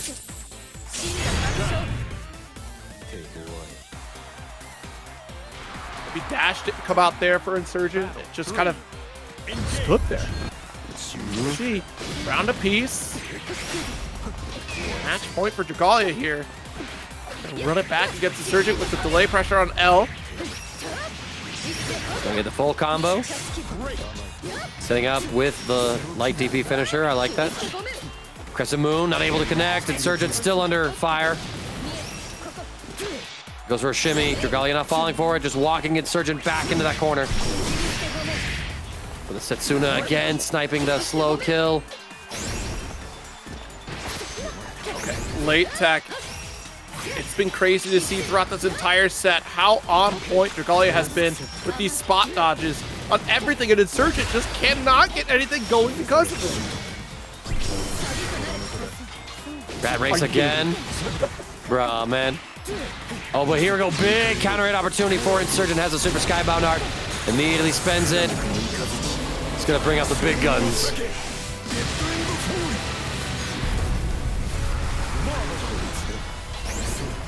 And now it's a breakpoint regeneration for Insurgent. Dragalia down to their final point. Medium rat race, trying to call out the spot dodges. Flamic Thunder leads into this sequence. Oh my god. No shot. Not dead yet. Yeah, Dragalia only had the 1 point after that SBA. This opportunity here, we just need to get to open. The flash, the PC, the roller, still got the throw! The awareness from Insurgent to just not let him rest on the laurels of the brave counter, to instead just be able to go, oh my god, what is happening? Go for the fastest possible option.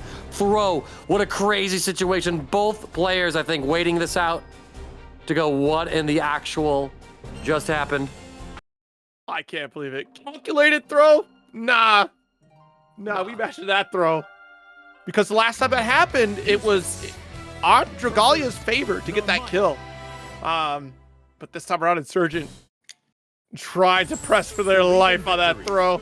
And here we are, final game of the set. Whole new map as well. Blue just getting up on the skin of your teeth.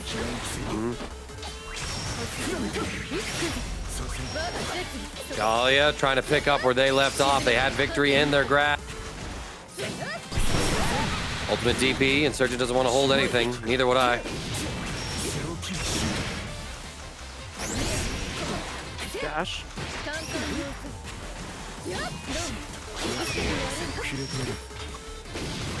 Spot dodge again, so hard to pin down Dragalia. Quite the challenge. Enraging Chain to stabilize.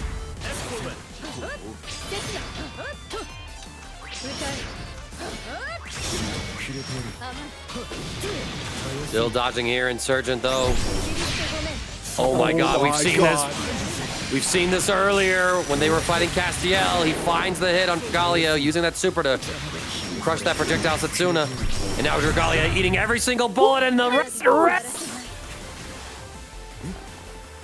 The most terrifying rat race of my life.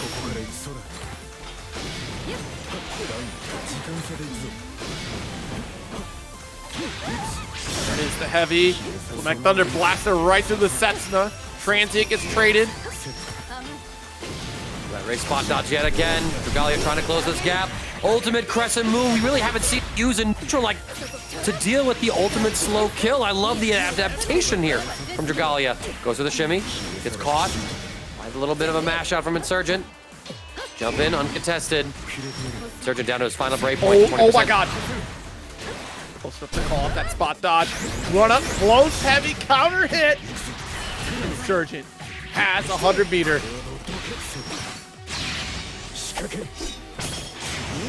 And that will do. Insurgent cleans it up 3-2 over Dragalia.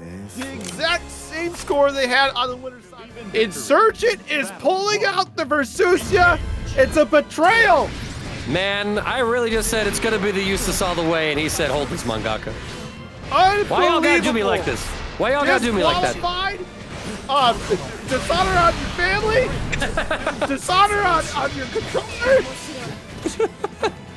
All right, well, let's see what Insurgent's got. Someone's happy about these jokes. Here we go. Crumple backs off here.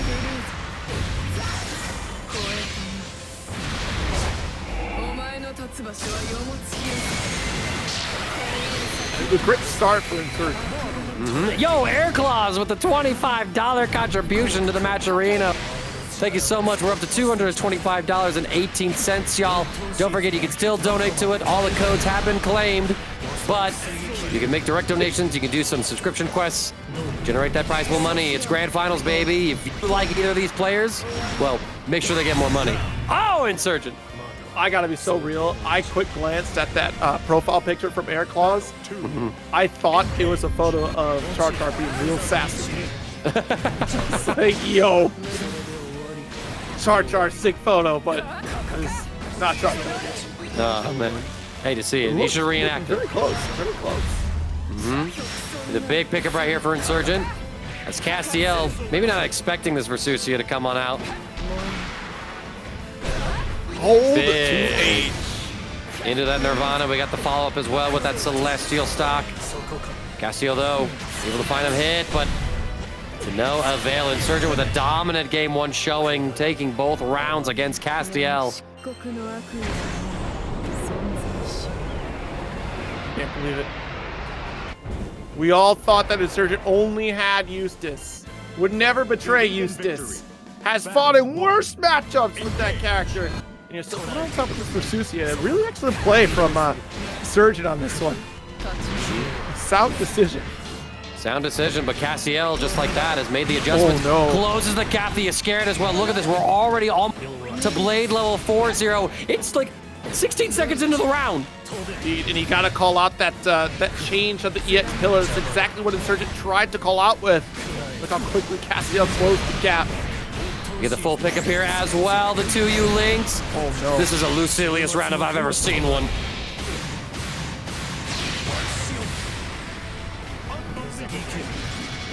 Tried to get out of the corner, not working out for Insurgent right now. Holding that position. Surgeon very lucky that they were able to block in time. They go for the handshake, just too far away though. Cassio presses that 2L. It's a round on the board for him. As we're seeing the adjustments, the surprise Versusia. Well, we expected it now, so. What a Nirvana though, calling out that heavy Tessera. There's Lariat. Nothing fall through, not the EX edition. Cassio squeezing in these 5U charges. Oh my god. Absolutely insane play. Good chest, and certainly Cassiel did. Good roll. Still our turn though. Once that medium sword comes right back in out of the 5U, it's still safe. There we go. Cassiel just hit blade level 5. As Insurgent slow play into this mid-screen may come back to haunt him. The far M reaches. Castiel goes for the Raging Strike. Too far. That's too far. That combo limit had been achieved here. Insurgent going to capitalize the opportunity. No BC. Oh no. Axiom able to connect and crush Insurgent right there. Castiel up. Now in the set, tying it all. 1-1. Yo, this is going to be some bars. Cassiel out here still representing that Lucilius when other Lucilius players moved on, and still shows a strong case for this character being so good. In fact, if you want to play Lucilius free right now, if you don't have the game, download the free version. You can check out Lucilius, Beatrix, and even 2B. 2 of those characters have appeared in this top 8, in fact. Get the walk back right here. Castiel caught though. Insurgent not able to get that Nirvana to connect. And it's scary and scooping Insurgent as well. Not sure if that was a dash startup for Insurgent. They did make it a little more committal for Versusia. Right. Like going from 15 frames to 26, so not as safe as it used to be. But here we go. Insurgent gonna get the full combo here. Must will get there. 2U Right. into Lost Paradise. Yeah, no points. Oh, Versusia is so dead.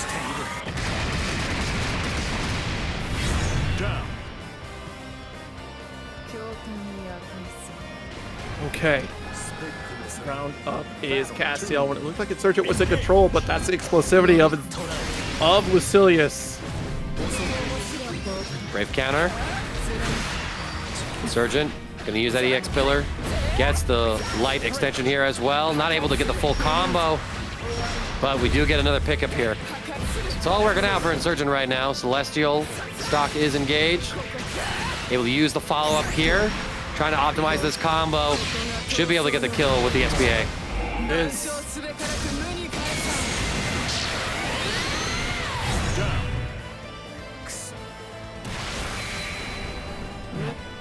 Battle 3. Engage. Is here in this game number 3. And that's the thing, the dangerous spot to be in as Lucilius. If you hit that 5, you're stationary. So pillars all the more threatening in this matchup. Pillar on cooldown. We're not able to get the confirm on the jump in though. Too high on the normal. Castiel trying to build up that blade level while Insurgent's pillar is on cooldown. Side swap, not really finding much. Iblis to buy some space, respecting the pillar. And yeah, that's why. Yeah, now look at this, like, new Versusia, right?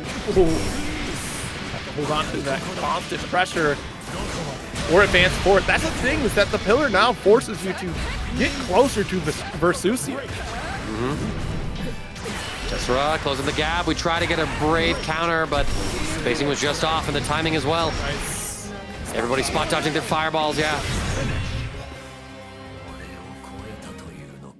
Nirvana strikes an Insurgent, able to take a 2-1 lead in the set. Don't forget, Castiel is on the winner's side, so if Insurgent wins here, there is still a whole other set of Granblue to play.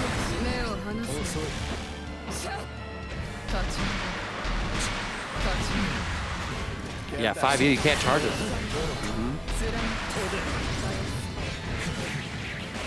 Still being so brave to charge up the swords. Yeah, we can still keep pressure with that pillar if we so choose.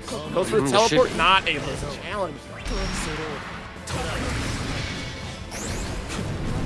Yeah, and I like this. Castiel first using the Iblis to make Insurgent respect that fireball, and then going for the 5U to charge up. We're at level 4 now. Short, quick confirm into an Iscariot, trying to just get the last little bit we need for level 5.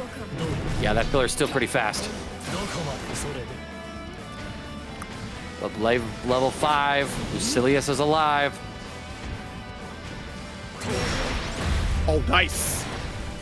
Special here. Pressure with the heavy. It's a light into medium follow-up, thanks to the counter hit. Surgeon gonna go into the SBA. Castiel gonna survive this, but any strike or throw should do the trick. Can he defend? Runs forward, trying to chase down. The Brave counter able to interact with the Celestial Strike follow-up. And oh my gosh, we tried to press. We tried to throw potentially, but the mass from Insurgent wins out in the end.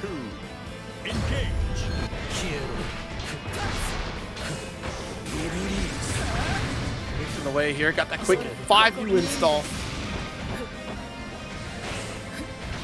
2L catching the shimmy, but Insurgent gets the next big hit.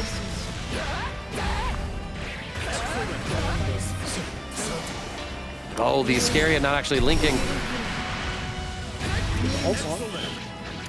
Too high up there for the angle on the forward special. Might not even matter. No, missed the follow-up. Both sides dropping a lot of combos here, Zero, and they're both being punished for it. Castiel, though, he's taking more hits overall. He's got next to no life on this Lucilius. He's able to put Insurgent down to their final break point. But this is not even...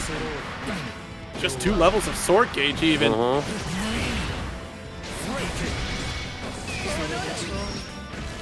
Walks back against the fireball, has to respect the pillar. And Tessera calls it out! Massive pickup for Castiel!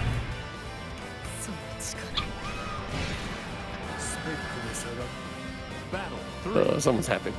Yeah.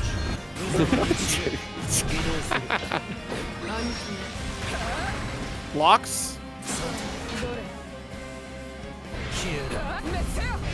Oh, nice snipe with the sword toss. Just have to respect the pillar though. What if it's there? You should still have the spot dodge in you.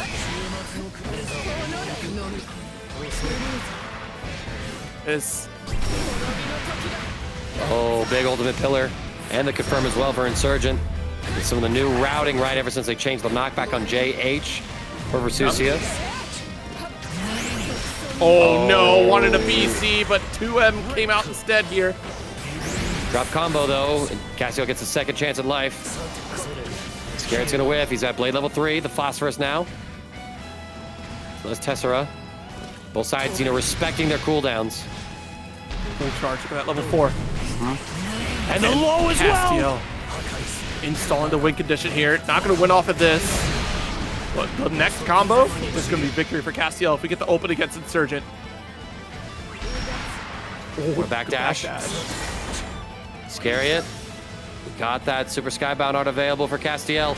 And we also have Skybound art available as well. Like, Insurgent legitimately can't do anything. Castiel is looking to punish anything on reaction, but he gets too close! 17 seconds left. Block on the 2M.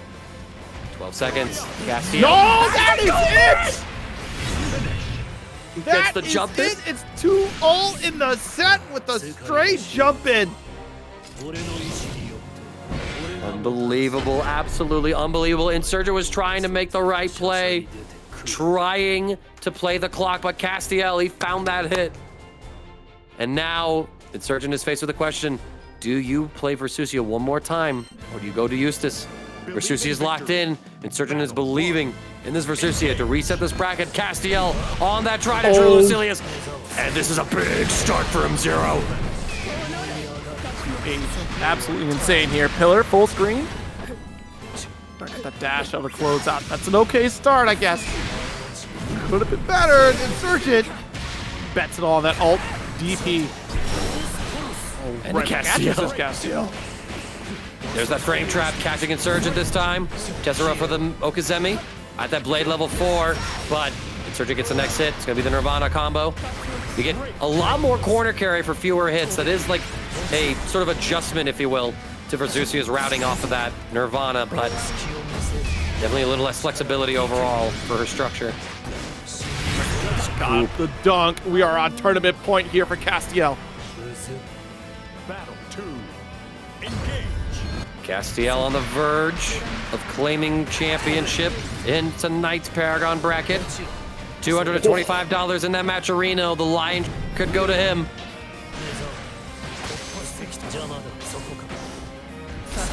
Again, one dunk.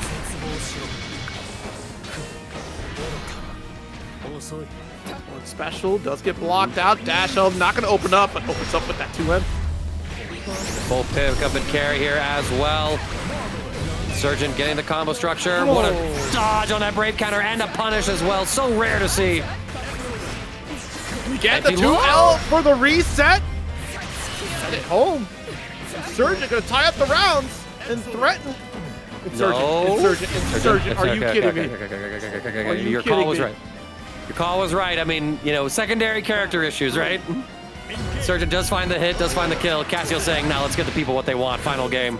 Final round.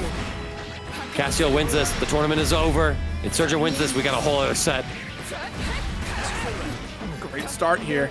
Respecting only level 1 right now for Castiel. I think that's critical. What a spot dodge. 6XL will take the turn back. Valera's on cooldown. The 5M able to reach, and we get an Iscariot level with that whole sequence. It's like a level and then some for Castiel. Too spaced out for that Brave counter to reach. The Nirvana strikes. Insurgent gets the full combo. We go for the reset. The shimmy backwards, but there's no follow-up. The 5L. We're at that level 3 right now for Castiel, up to 4. Lots of work, but now that this level is up here, it's getting all the easier. Close to 5. We find it. This is a win con for Castiel. 2 hits. The Insurgent just needs 1. And Castiel has to play with that threat of SBA. He spends the last break point. He goes for a jet shimmy. They text the throw. Wait a minute. What's that finish? What was getting so scary about that sequence, we were on that final break point and quite frankly threatening a massive amount of damage. I've not checked the damage counts as of late for Lucilius with no break points to the opponent, especially against Versusia. I think we would have been darn close to a kill combo if we would have gotten the proper conditions here. But resetting the bracket, here we go, the final set of the night. Surgeon switching off of that Usis that we've come to love and know him for. Using instead this Versusia. Resets the bracket against Castiel. We're in it for the long haul, I'm afraid, chat.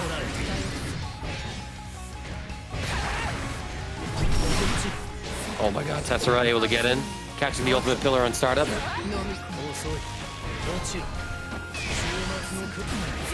Oh wow, 5-0. Yeah, challenging the approach from Castiel. Back at full screen again. Oh, the backdash! Here we go. All right, Insurgent starting off strong here in this round 1. Castiel falling for the shimmy. Iblis round start's gonna work. We're gonna go ahead and generate a whole blade level off of that 5U. And now Castiel in a prime position to snowball with this. Good Lord, Zero. Again, he's trying to speed run to get into that blade level 5. Sure is, and look at it, almost there. Not able to get out of that stance in time to spot dodge the ult pillar. Back in the corner we go. Shimmy not gonna open up on Castiel with these resources. Let's look at Castiel's favor for this round right now. Yeah, blade level 5 is achieved. The life totals may look even, but let's be real, Castiel has the higher damage threshold. Tries to find an Iscariot. Surgeon blocks it. Another one.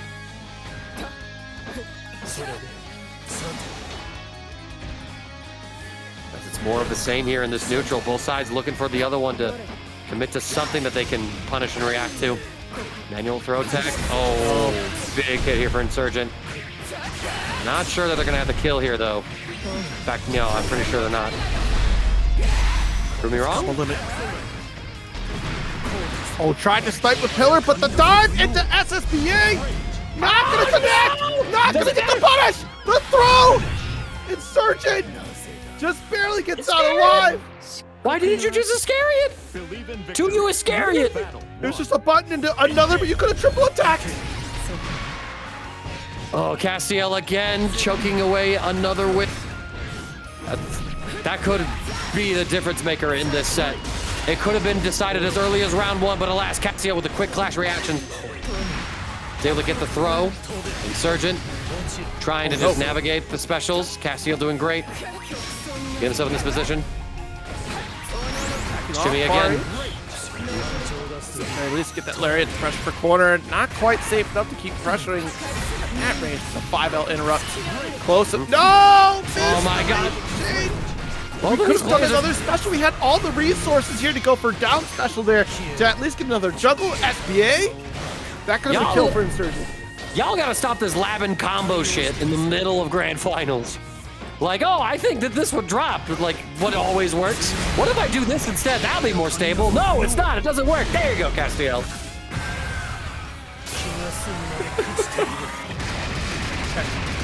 Okay, we're back on track. Players can combo. Really trying to give us all heart attacks. Still prettier. Still prettier. Battle 2. Engage. I mean, hey, the pressure of being in grand finals with $200 on the line. Yeah, I'd fumble combos too. I'm not gonna lie. I fumble combos for less money. Oh my god. Let's at least get down special to lock it down. Backs away from the forward special of Castiel. Oh. Tessero swap sides. We get the counter hit into Iscariot. Bust out with that DP though. Insurgent not willing to hold any of that offense. Castiel just gonna walk it back. Get sniped by the medium pillars. No shimmy. Working here. Just trading some blows. Castiel more than happy to cycle through some cooldowns, build up a little more blade level, and Iscariot gets him level 5. Triple strike. Wait a minute, sir. Sir. Nice crossover. I don't know, man. What are we doing now? Manual inputs. Super. I don't know, man. All right, but here's that blade. Level 5 Lucilius. Big combo damage. Castiel gonna set up the ball. Checking the rush. 50% on the meter already. Castiel about to wrap up for SSBA at this rate. He's about to get there, yeah. And Insurgent knows, and so he's trying to go in, trying to stop this. They trade, and it goes Castiel's way. He just had enough life zero. Khalil, I need you to stop talking to chat. I see you almost put out that double KO into the ether. Don't you? Oh, my lord. You know what's crazy, Zero, is that this should be 2-0 for Castiel, but because of that misrouting in game 1, it's 1-1 now. It's 1-1. We are definitely going that distance here. Jump in, brave counter, get off of me. Check the throw. Far M into that Iscariot. It's getting us some blade levels. The Tessera for the throw.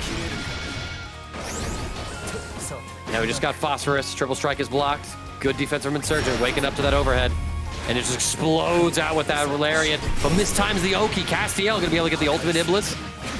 Optimizing the time so he's able to get another Iscariot in play. Wants to maintain some of his cooldowns for the neutral scrambles. Almost that blade level 5. Insurgent. I mean, if Castiel's able to build up a little more blade gauge, any touch is gonna kill. Oh, but it's Insurgent.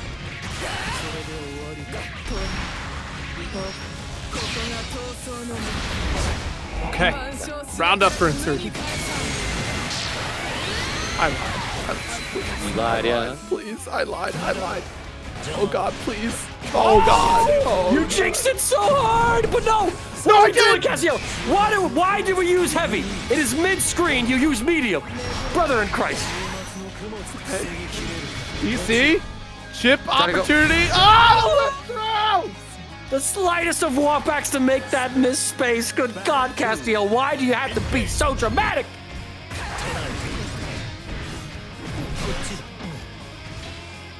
Okay, 5L is the close, heavy counter hit. We are in the corner.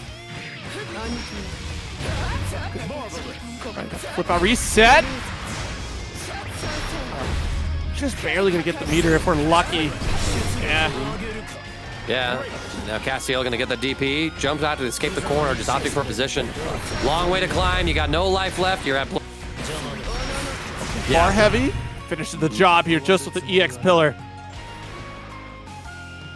Battle 3. Oh, all right. Man. Bro, I know.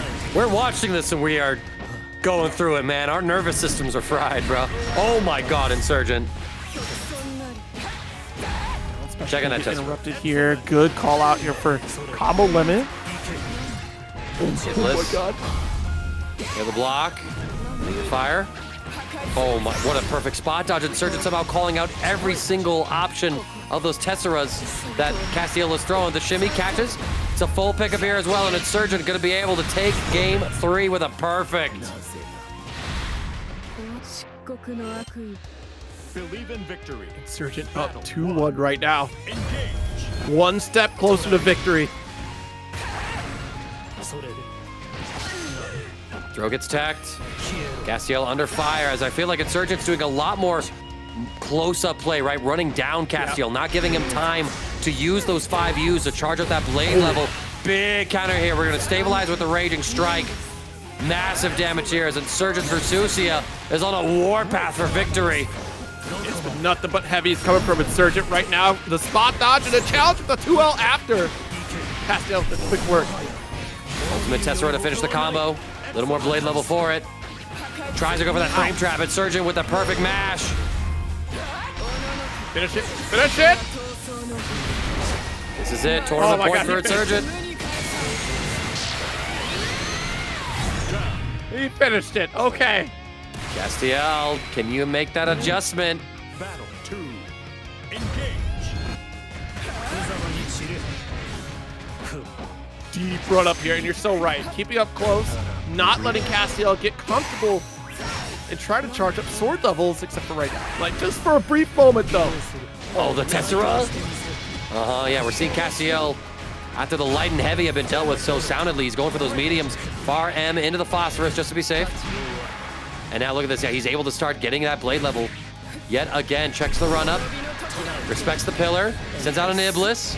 And once he is making Resurgent react to some of these specials, then he's able to sneak in a little more blade level.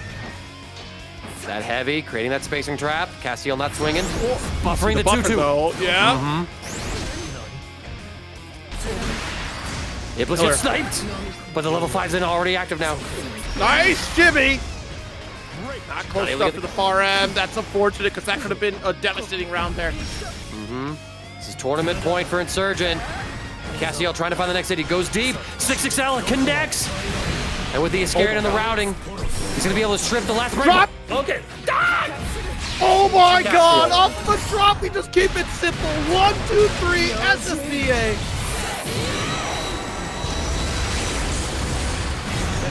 Oh my god. The drop from Castiel was supposed to be surely an SSBA, but got the ult instead.